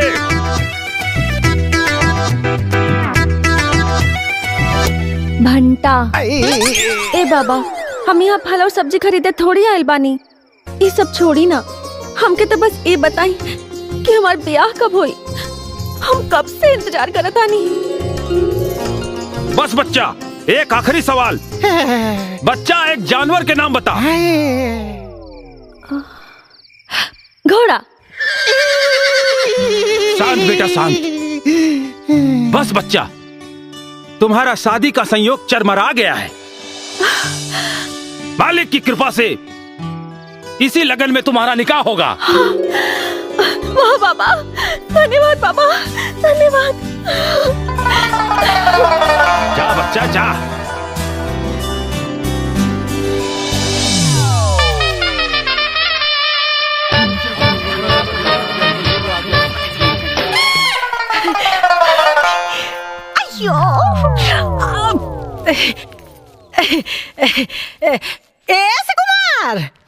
असी कुमार। हाँ माई। अरे हमरा के तनी मुरली बाबा का दर्शन करे के हा, चला बेटा। माई हम सुबह सुबह अंडा खा लेल बानी, तो मंदिर कैसे जाई? एगो काम करा, नंदुआ के साथे जा। अच्छा नंदुआ चल रहता ही चल। अरे माई हम मंदिर नहीं जा सकत, हम मंदिर नहीं जा सकत। काहे कि आज सुबह ही उठ के जब हम जमाई लेनी है ना, एगो माछी मुंह में घुस गई रहे। अच्छा। आज हमार पूरा दिन बर्बाद हो गई बा। हम मंदिर ना जाएं मंदिर ना जाएं। हम चली तोरा संगे, हम चली। का बा क्यों? रउआ के तो दोनों बेटा भ्रष्ट हो गई ना। अगर रउआ भ्रष्ट ना होखी तो हमरा संगे मंदिर चलो। ठीक है तो चल। अरे हमरा के फटफटिया चलावे के ना आवेला, बुझलू? 4 किलोमीटर पैदल चले के बाद तो चला। तो राहे देही 4 किलोमीटर पैदल चलत चलत तो हमार गोड़ न दुखा जाई। हाँ आय भगवान, अगर आज हमार बाप हमरा के फटफटिया चलावे से खौले रहत त ई 3 गो मुस्टंडा बेटन के निहोरा ना न करे के रही। अरे जौने मतारी के 3 गो मुस्टंडा बेटा होखे, ओकरे मतारी के कोई मंदिर भी ना ले जाता। हे भगवान, कैसे तोहर दर्शन करी? हे हमर नाथ। माई। हाँ बेटा चलो हम लेके चलत तनी। चल बा। हाँ चलो। अच्छा देख देख, ये हमार सरवन बेटा। और न तक का चाबी चाबी ला बेटा चाबी। चल और न तका। ला आ गई मंदिर।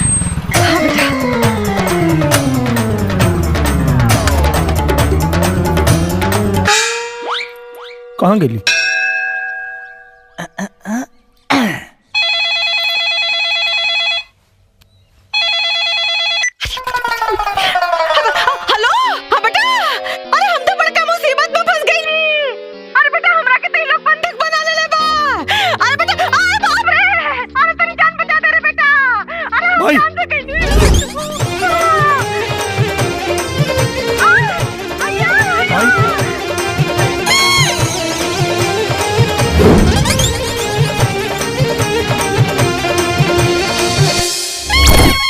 माई तू कहाँ बाड़ू?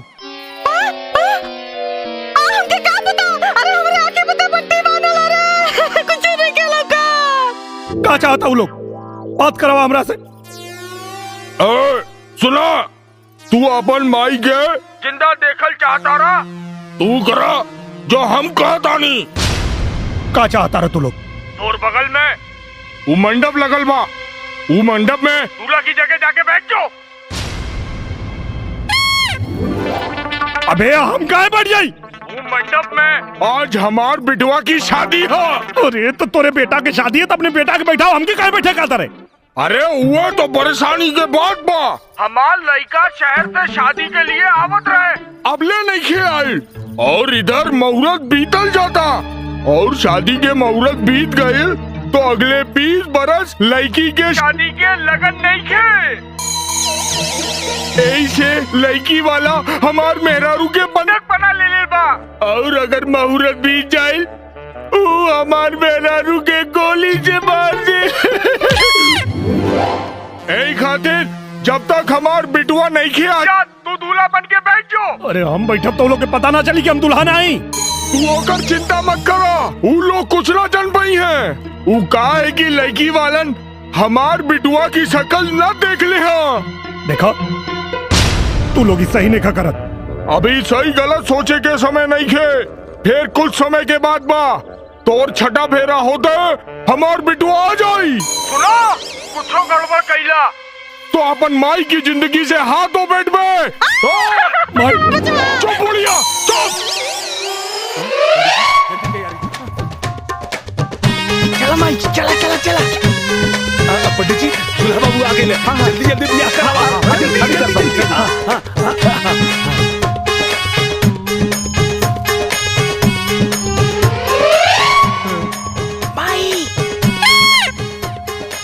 अरे जजमान फेरा लगाई, जल्दी करी जल्दी करी, मोर पीतल दर्पा, जल्दी करी। मंगलम भगवान विष्णु मंगलम परमहंस मंगलम पुंडरीकाक्ष मंगलाय तनो हरि। अब आगे चली आगे चली आगे चली, जल्दी करी जल्दी करी, हाँ जल्दी करी। मंगलम भगवान विष्णु मंगलम परमहंस मंगलम पुंडरीकाक्ष मंगलाय तनो हरि। ओम सर्वमंगल मांगल्ये शिवे सर्वार्थसाधिके शरण्ये त्र्यंबके गौरी नारायणी नमोस्तुते। मंगलम मंगलम मंगलम अस्तु। ई ली जजमान सिंदूर दान करी। अरे जजमान जल्दी करी। हम सिंदूर दान ना करब। जजमान रहुआ कहीं ना।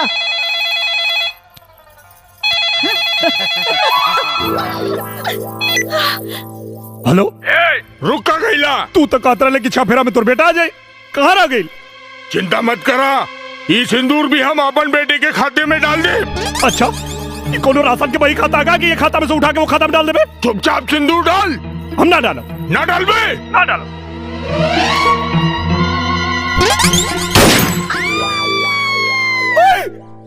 अब अभी तक तो जियता नहीं बेटा, बाकी आगे के जिंदगी का कोनो भरोसा ना।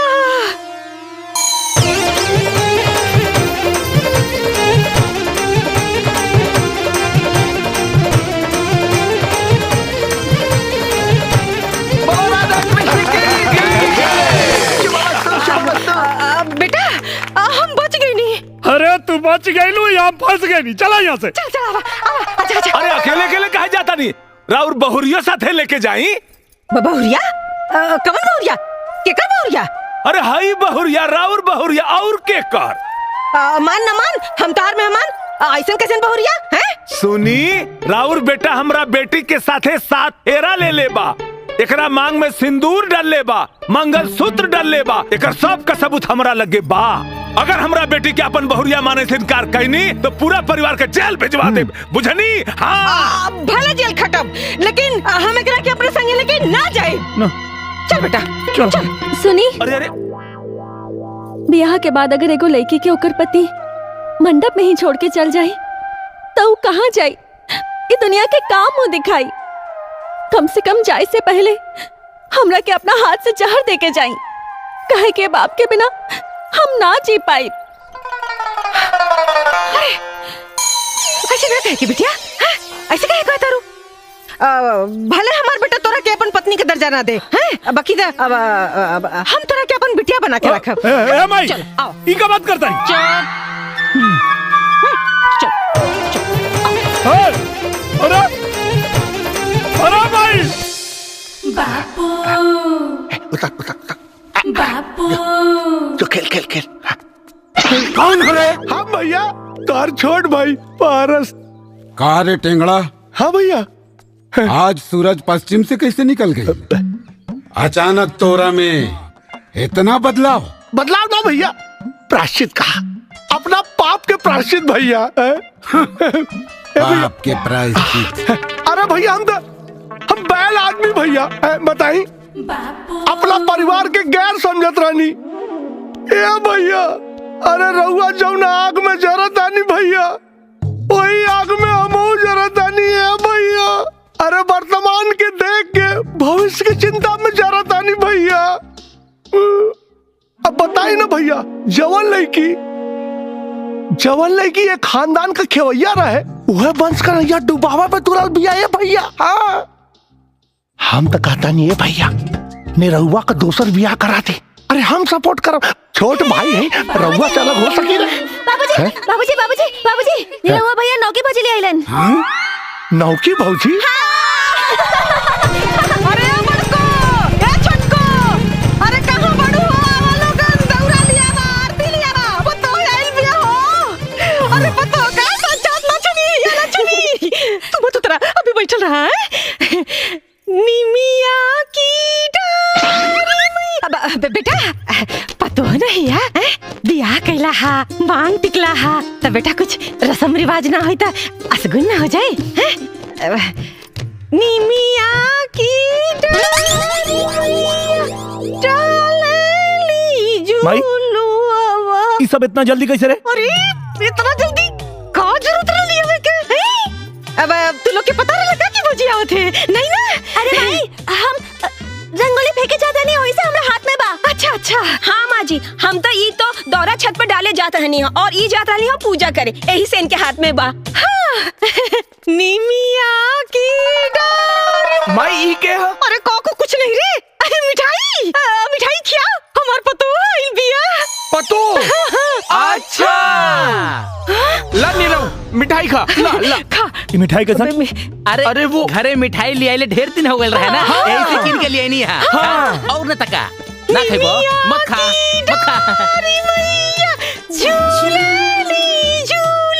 उतरा बच्ची की झूली, अरे आराम से झूली ना, धीरे से रखिए में गोड़। ए नंदुआ गाड़ी पकड़ता है, बेटा तू उतरा। मैया मोरी गावेली गीतिया हो, बेटा हो ए में गोड़ डाल के तो चला।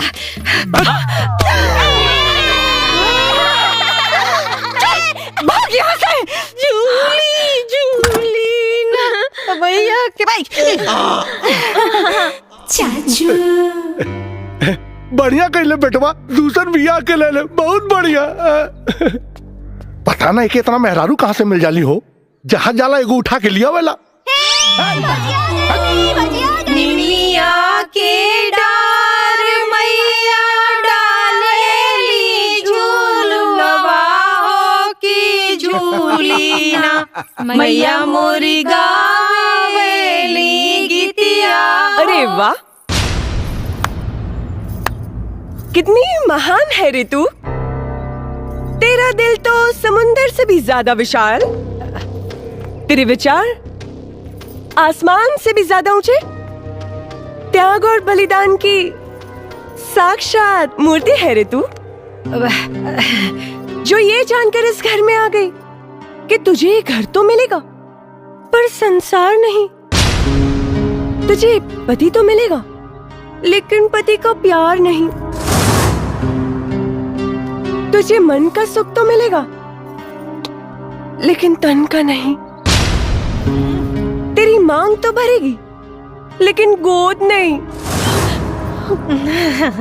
तुझे यहाँ बहू, बेटी, चाची, दीदी, मामी, काकी, बुआ सब कहने वाला मिल जाएगा लेकिन माँ कहने वाला कोई नहीं मिलेगा। ये कहा तारी के बारी? ए बुढ़िया, बताओ बताओ बताओ काहे नहीं कि मैं इसकी सौतन हूँ। ना ना हमार बात सुना, हाँ बताओ तानी, चला अंदर चला, बताओ तानी।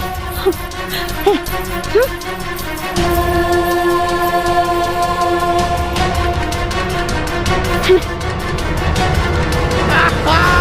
आई मजा। ये तो पेशाब है रे। क्या रे? अरे तो नहीं बाप पर। अरे बापा पे काहे मुंह तारे रे? अरे नीरव भैया दूसर की भौजी लियाल बाड़े ना। ऐसे मुंह तेलस ना वो भी दुगुना। अरे तो नहीं रहुआ जब जब भी आ करी तब तब मोर लइका मुती है का मोरे ऊपर और न त का। अरे रुका तो नहीं के बताओ थी हम। क्यों रे सौतन, तो अभी तक यहीं पर है, गई नहीं? अरे हम काहे जाए, ये हमार घर है, हम यही से रहे और अपन संसार बसाई। सुन, मुहे में करखा पतवावा खातिर तैयारी कर।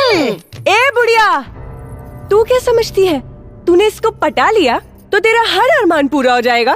कभी नहीं। नीरव मेरा पति है, मेरा। इस छिपकली को कभी भाव नहीं देगा। तेरा कोई सपना पूरा नहीं होगा। अरे हम पूरा करे बम्मा जी के सपना। हम देवी खानदान के वंश और वो एगो ना पूरा 1 दर्जन। और ओकरा बाद तोहरा के नौकरानी बना के अपना लइकन के टट्टी धुलवाई। टट्टी धुलवाई बड़ा हिली है बतियावे। जिंदगी जंडबा फिर भी घमंडबा। अम्मा जी, सुहागरात हमार ह, लचाए के बिराए के हमरा के चाहिए। तब रहुआ काहे लचाता नहीं? अरे बकलूले बाड़ू का एकदम से। उडेनिया घर में भी है ना, अगर सामने होकर छाया पड़ गई ना तो बन लोग काम में बिगड़ पड़ जाए। चल हाँ चल।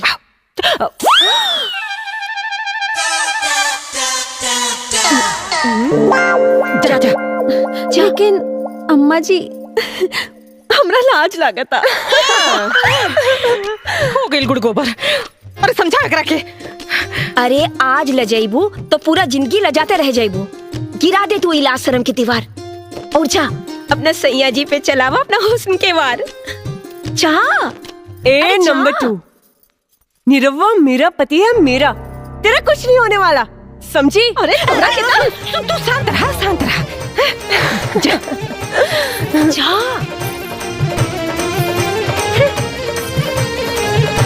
जाना। ए बुढ़िया, कुछ नहीं होने वाला। कुछ नहीं होने वाला, कुछ नहीं, सब कुछ है।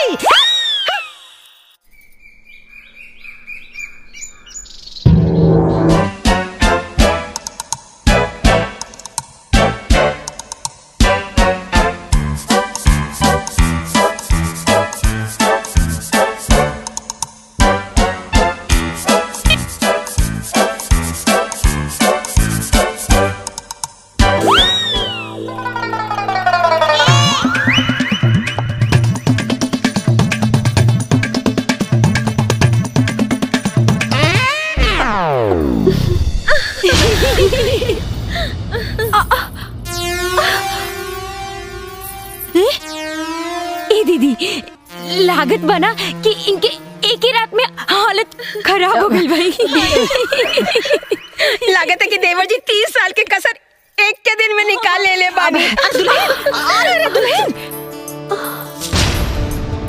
करिया दुखाते का? हाँ अम्मा जी, कमर तो बहुत दुखाता। अच्छा कैसे कैसे भइल?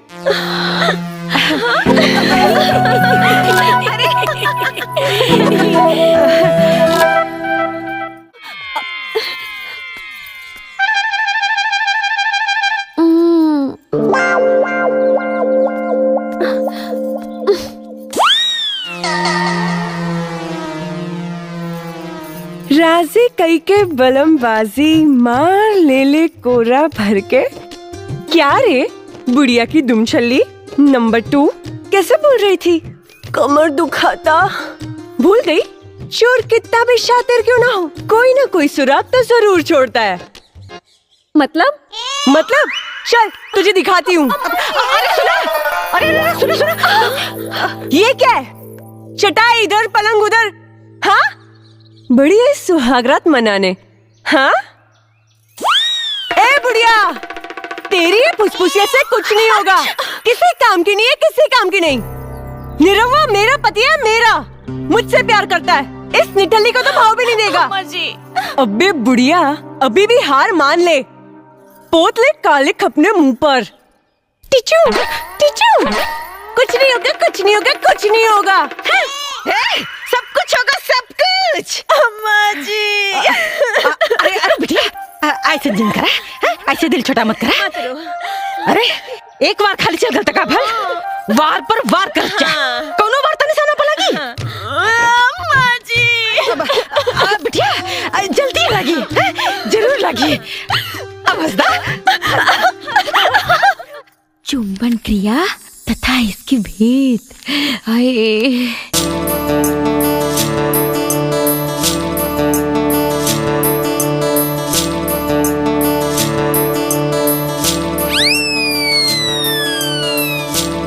अरे दीदी हुआ अच्छा ता आजकल काम सूत्र के किताब पढ़ल जाता। हम हो कहीं कि आजकल सजिए का दरवाजा बंद हो जाता। दीदी की तबीयत दे दी ना। अरे आप तो ये हम हूँ पूरा किताब पढ़िए के देम। दीदी अरे दीदी अरे ना ना दीना, अरे दीदी दे देना, अरे दीना, अरे ना ए दुल्हन, कहाँ भागत जाता रू? तनी एक कप चाय बनावत है। जी बाबूजी।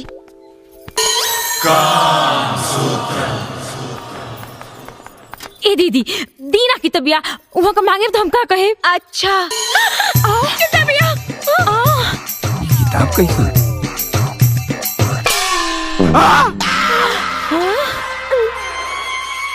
बाबूजी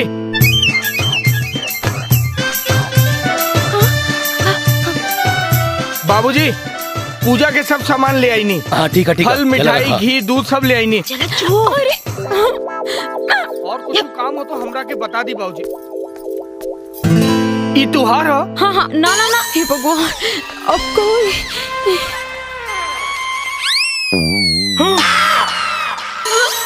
सुकुमार माई। ए सुकुमार अरे सुन रे। हाँ माई।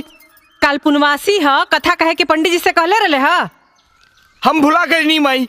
अरे तो जो कह दे कल पुनवासी है कथा कहे के बुझाइल और लौटत बखत ठाकुर के कह दी है कि सबके बलौटा दे दी है। ठीक बा माई। अरे एने ना ओने जो। हाँ माई।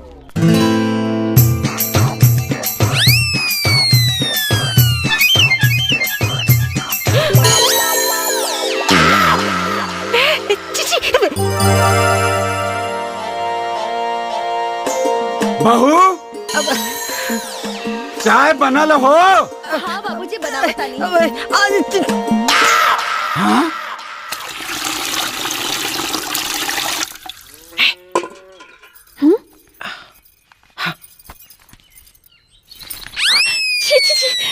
अम्मा जी रवा का दिखावता नहीं, रवा लाज नहीं खिलागत। और ये बच्चा तो के दिखे खातिर थोड़े न देनी है ना आप।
दिमाग खराब हो गया बा? हाँ? समझ में नहीं क्या बात? बार बार समझेला के बाद भी चल निकल बाहर, चल निकल।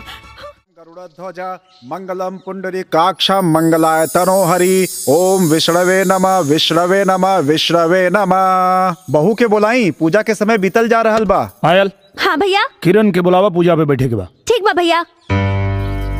मुझे तैयार होने में आधा घंटा टाइम लगेगा। इंतजार करो।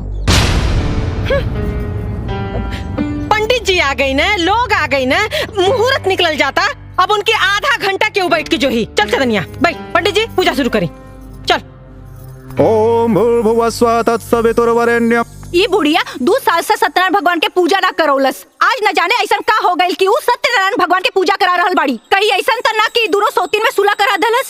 अगर कहीं ऐसा हो गई होई तो हमने के कईल कराइल पर पानी फिर जाई। एक लपड़ मारब लफड़ा जी में। कितना देर कहनी की रिस्क मत ले, रिस्क मत ले, निरहुआ के नपुंसक बना दे। लेकिन ना, अगर ऐसा हो गई ना चुनिया, तो याद रख तोरा से भीख मंगवाई और हम बैठ के खाई पकड़ पकड़ करे ले। बोलो सत्यनारायण भगवान की जय, सभी माता पिता की जय। जय जजमान, अपन बड़न के आशीर्वाद ले ली।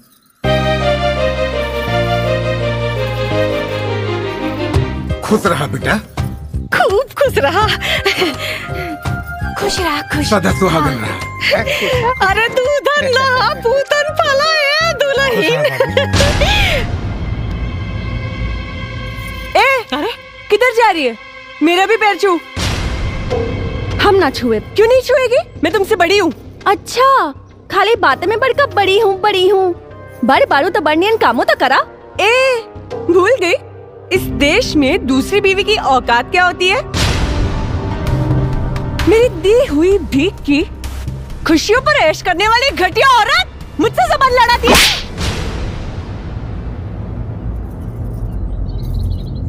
अरे देखा था रे, करे तेरी हिम्मत बढ़ गई कि अभी हाथ छोड़ दिया। अरे आज तेरे नहीं की बहुरिया के मरलस, कल तेरे मतारी के मारी, परसों तेरे बाप के मारी, और तय खड़ा होकर खाली तमाशा देख। बारे भगवान, कैसन कैसन दिन देखे के पड़ता। किरण, तुम्हारा दिमाग खराब हो गया बा। ये सब क्या करता रू? अच्छा, मैं क्या कर रही हूँ?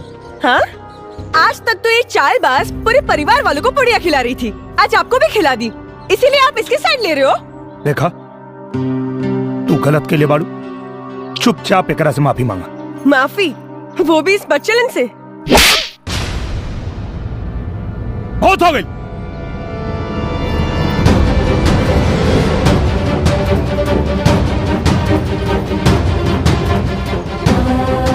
चल तो नहीं जाए लोग, आप लोग अपने अपने घर जाए।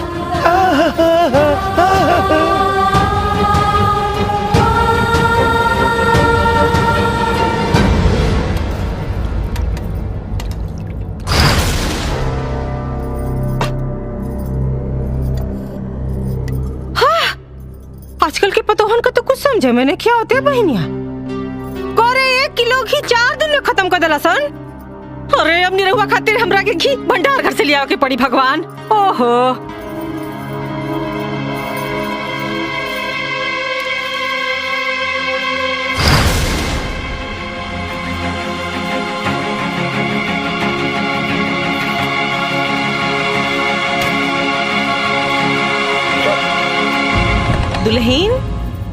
दुल्हन ला, बचवा हमार सवेरे से कुछ नहीं खेले हुआ है ना, ला आज ना खूब मन से एकदम गिरा दिया, मतलब खिया दिया है ना।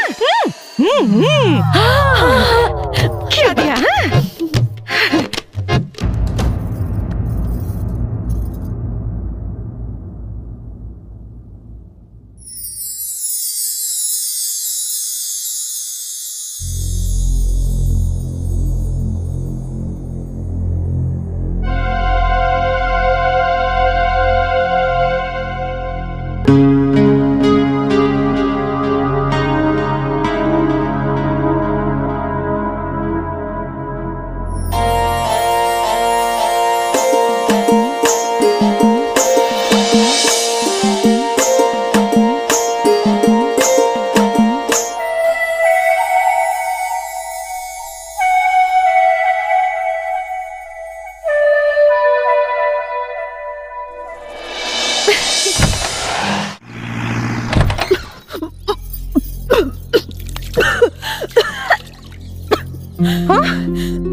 जी तनी उल्टी होता।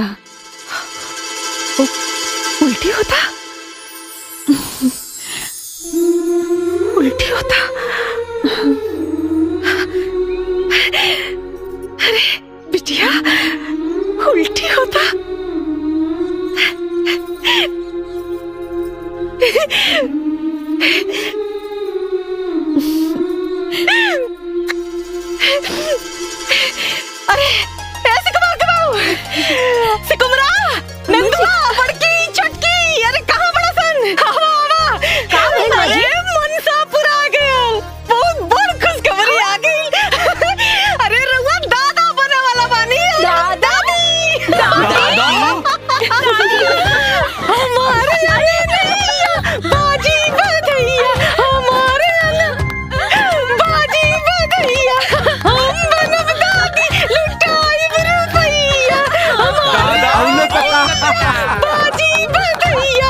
हो गई ले दादा। हमरा पतो के माई बने का खबर सुन के एकरा तक करे जा सांप लौटा लगल हो हैं? बड़ा कहत रहे कि खानदान के वंश के आगे न बढ़े दे। देख सुन ले न भगवान, अरे जकर राम रखवैया ओकर का बिगाड़ी कोनो कसैया। अब ते देख पूरा गांव बुलाइब, मिठाई बांटब, नाचब गाइब, खुशी मनाइब, तोरा के चराइब। अरे पहली का माई जो किनाराम बाबा के ऐसे बीज बनवा के लिया, का पता है डाइन का हमरा पतो का कोख मार देता। सही कहा तारी। कुल खातिन कहेंगे। चल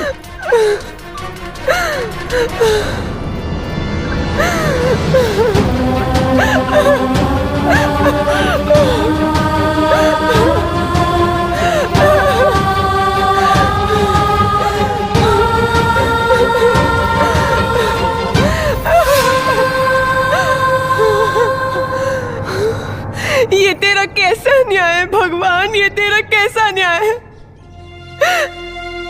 जिसने इस घर को वंश देने के लिए इतनी बड़ी तपस्या की,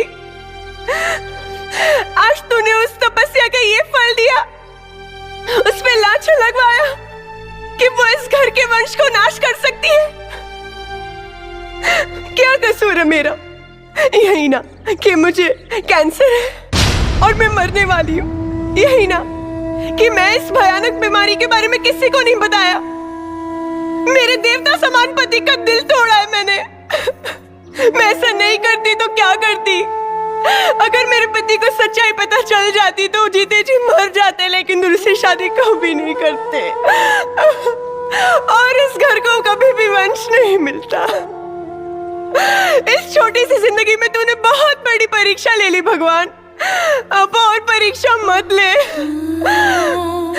मैं एक इंसान हूँ, तेरी तरह भगवान नहीं हूँ। मैं तुझसे अपनी उम्र बढ़ाने की मांग नहीं कर रही हूँ, वैसे बस थोड़ी सी जिंदगी की भीख दे दे भगवान, ताकि मैं इस घर के वंश को देख सकूं, गले लगा सकूं और मेरी तपस्या सफल हो जाए। भगवान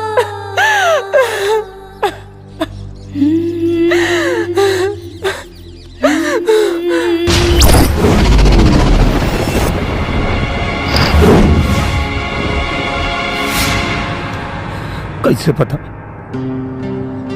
कि तोरा के कैंसर हुआ? कैंसर मुझे नहीं तो। छुपावे की कोशिश मत करा, सच सच बताओ, तोरा के हमार क्रिया?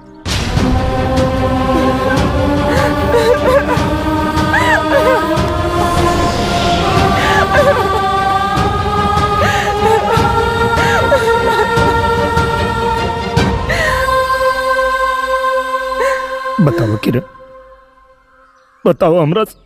अपनी सुहाग रात के दिन जब मैं सजते हुए अपने अरमानों को सजा रही थी, तब मेरी सहेली सोनिया का फोन आया। हाय सोनिया। बेटा मैं डॉक्टर मकवाना बोल रहा हूँ। ओह अंकल आप। बेटी मैं तुम्हारे पापा को फोन लगा रहा था पर नॉट रीचेबल आ रहा था। मैं तुम्हें बताना तो नहीं चाह रहा पर मैं मजबूर हूँ बेटा। अंकल आप पहेलियां क्यों बुझा रहे हैं? साफ साफ कहिए ना। बेटी तुम्हें यूटेराइन कैंसर है, वो भी आखिरी स्टेज पर। हम चाह के भी तुम्हें नहीं बचा सकते बेटी। अंकल क्या मेरी इतनी जिंदगी बची है कि मैं माँ बन सकूं? इस जन्म में तो तुम माँ नहीं बन सकती। हेलो किरण बेटी। अंकल मेरा एक काम मानोगे? हाँ बेटी बोलो। तो आप वचन दीजिए कि इस बीमारी के बारे में हम किसी को भी नहीं बोलेंगे, पापा को भी नहीं।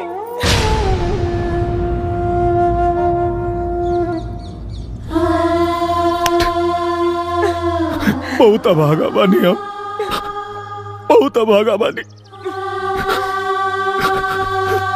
भगवान हमरा प्यार के भरम रखी भगवान।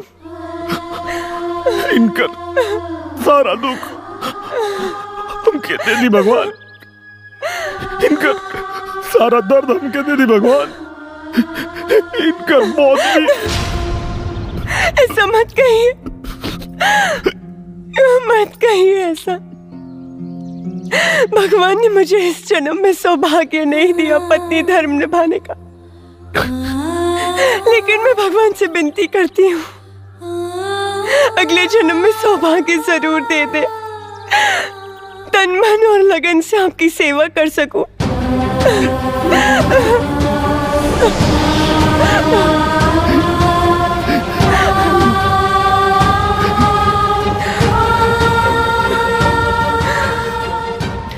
आपको मेरी कसम है, ये बात आप किसी को नहीं बोलेंगे। अगर चांदनी को पता चला तो उसे बहुत दुख होगा। वो माँ बनने वाली है ना।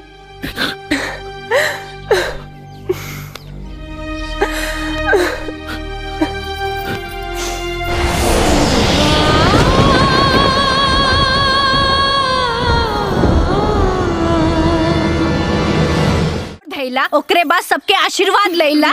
आवा जा, आवा ना जा माँ जी के पास। सबके आशीर्वाद लेने की चाहिए।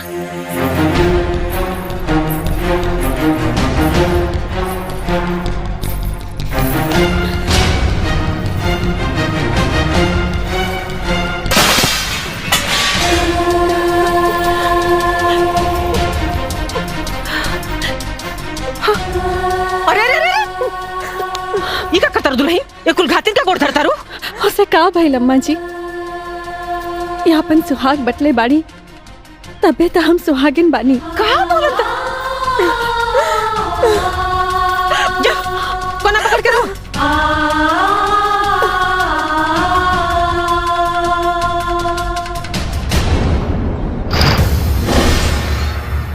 चल, चल, निकल, चल। आज तो सारा घमंड चूर चूर हो गई। अरे तोरा लाख सरपले के बाद भी भगवान हमार मुंह उजियार के देना। हार हलवाई खानदान का वारिस तोरा अरमान पर पानी फेरे खातिर। खाली अरमाने पे पानी फेरे ना माँ जी, एकरा छाती पे किल्ला गाड़े खातिर। ए माई, मुंह तो देख, बुझाता कि विपत पड़ल बा। विपत तो पड़बे न करी बिटिया। अरे एकर हार जवन हो गई और हमार जीत जवन हो गई। अरे माई बहन लोग, हमार मुंह का देखता नहीं है। अरे वह जीवनी है जो दिन रात हमरा पतों के ताना मारत रहे। थूका लोग, थूका एकरे मुंह पे। भाई क्या करता तू? अरे वाह, आज माई के बात पर तो तोहरा मुंह से बोली निकल गई। अजय ई माई की इज्जत उतारत रहे, तहिया मुंह में दही जामल रहे। देखा तू लोग ही ठीक नहीं करत लोग। अरे तू लोग का पता नहीं कि ए माँ जी, देखत का बानी, ली लगाई करे खाई करा के।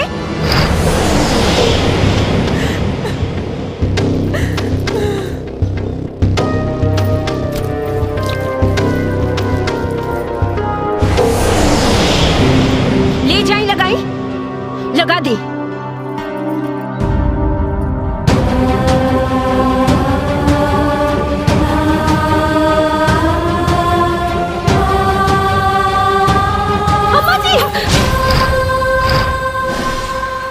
करे तानी रवा जिनका मुंह में करी का पोतल चाहतानी, आज उनकरा चलते रावण मुंह जियार भइल बा अम्मा जी। एकरा चलते, कुल घातिन के चलते हमार मुंह जियार भइल बा। अरे पगलागल बड़ू का हो? ये गलत नहीं की अम्मा जी, ये तो बस गलत होके के नाटक कैली ताकि राहुल बेटा दूसर ब्याह कर सके, हमरा से प्यार कर सके और एक खानदान के वंश मिले। हम तो इनके बहकावा में आवा वाला नहीं की। औस तेकरा के हम कर खा पोत के रहब, जैसे ही शर्म से पानी पानी होके मर जाए। अम्मा जी, जे खुदे मरे वाला बाड़ी, ओकरा कम से कम मरे के बदुआ तो मत दी। अरे अभी सब झूठ सच बोल के कौन नाटक फंतर हो? हम झूठ नहीं की बोलत अम्मा जी, दीदी के कैंसर बा।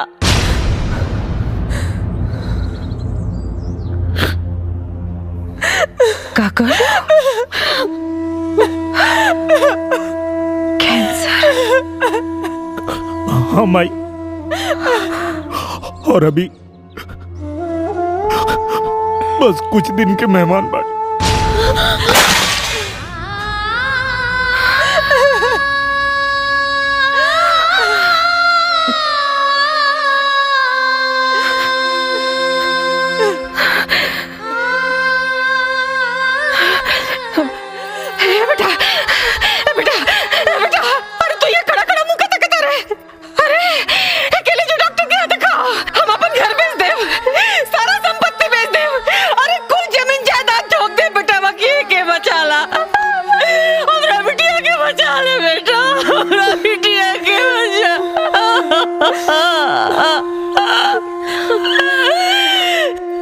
कुछ नहीं हो सकत माई,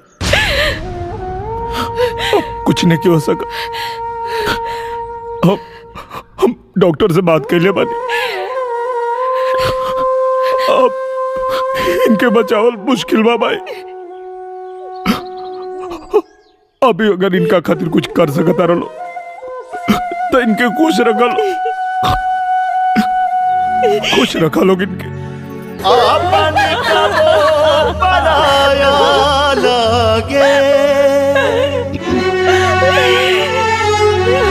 ऐसन समय के खेला साथ में मेरा के रहते भी जिंदगी लगे अकेला, जिंदगी लगे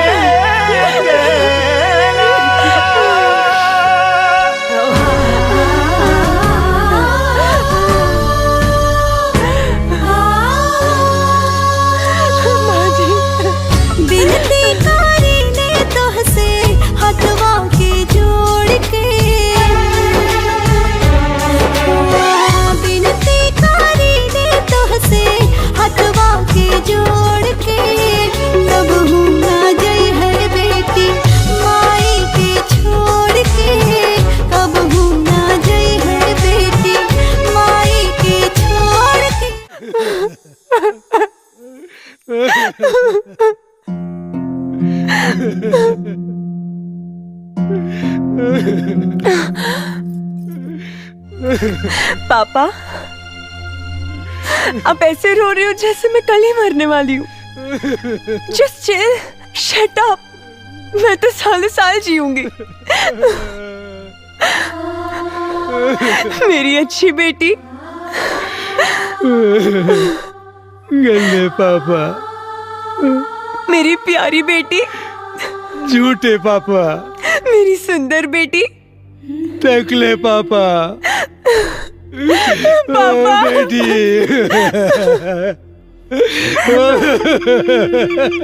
हम ना सुते, ओकनी के जहर दे के सुताए। गिरधारी यादव के घर के अगर मरघट ना बनवनी ना तो हमारा नाम टेंगड़ा यादव ना, टेंगड़ा यादव। अरे चुप करा। अरे तोहार विनाश काले विपरीत बुद्धि चुप। अरे अभय नु घर में ना दवाखाना में बिया, हर केहू ओकरा आगे पीछे घूम रहल बा। कुछ दिन बीत जाएदा, सब खुला हो जाई। ओकरा बाद हम मौका मिलते ही विनाश कर देब, वंश के नाश कर देब।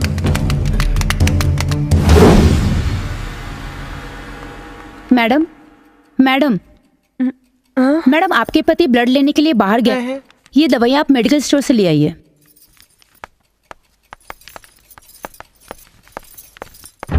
कहाँ बारे? औकत लेके कहाँ बा?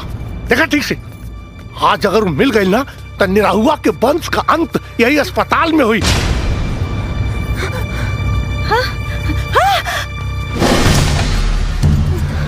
अरे कहाँ गए रे? खोजा ठीक से। कहाँ गए लू? साला लौकत नहीं है। आओ निकल।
तू भाई ना कसाई है। तू ठीक है बेटा? ले जान पड़ा हो।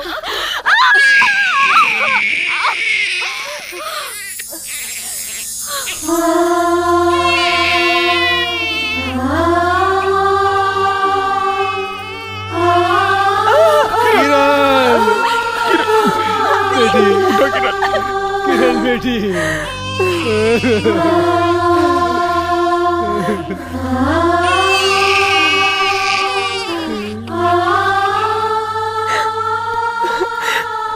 चुप चुप जियो मेरे लाल। आज मेरी तपस्या सफल हो गई।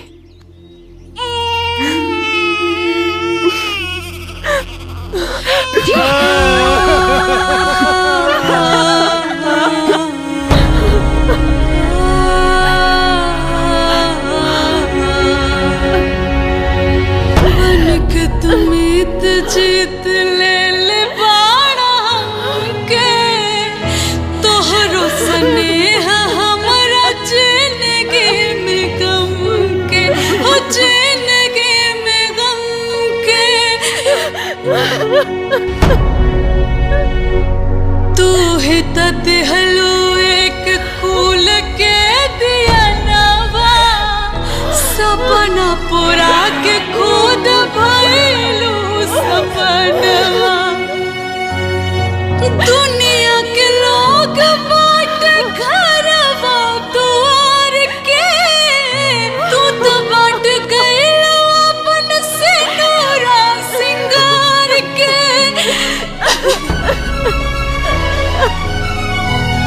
अपने कुहू करू अपने कुहू करू हमरो के कुहू कवनु बतावा जान कौना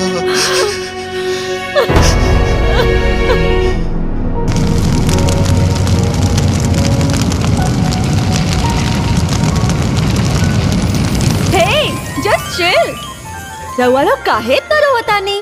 हम फिर से आए, रुलावे ना हंसावे अगले फिल्म में। तब तक टाटा बाय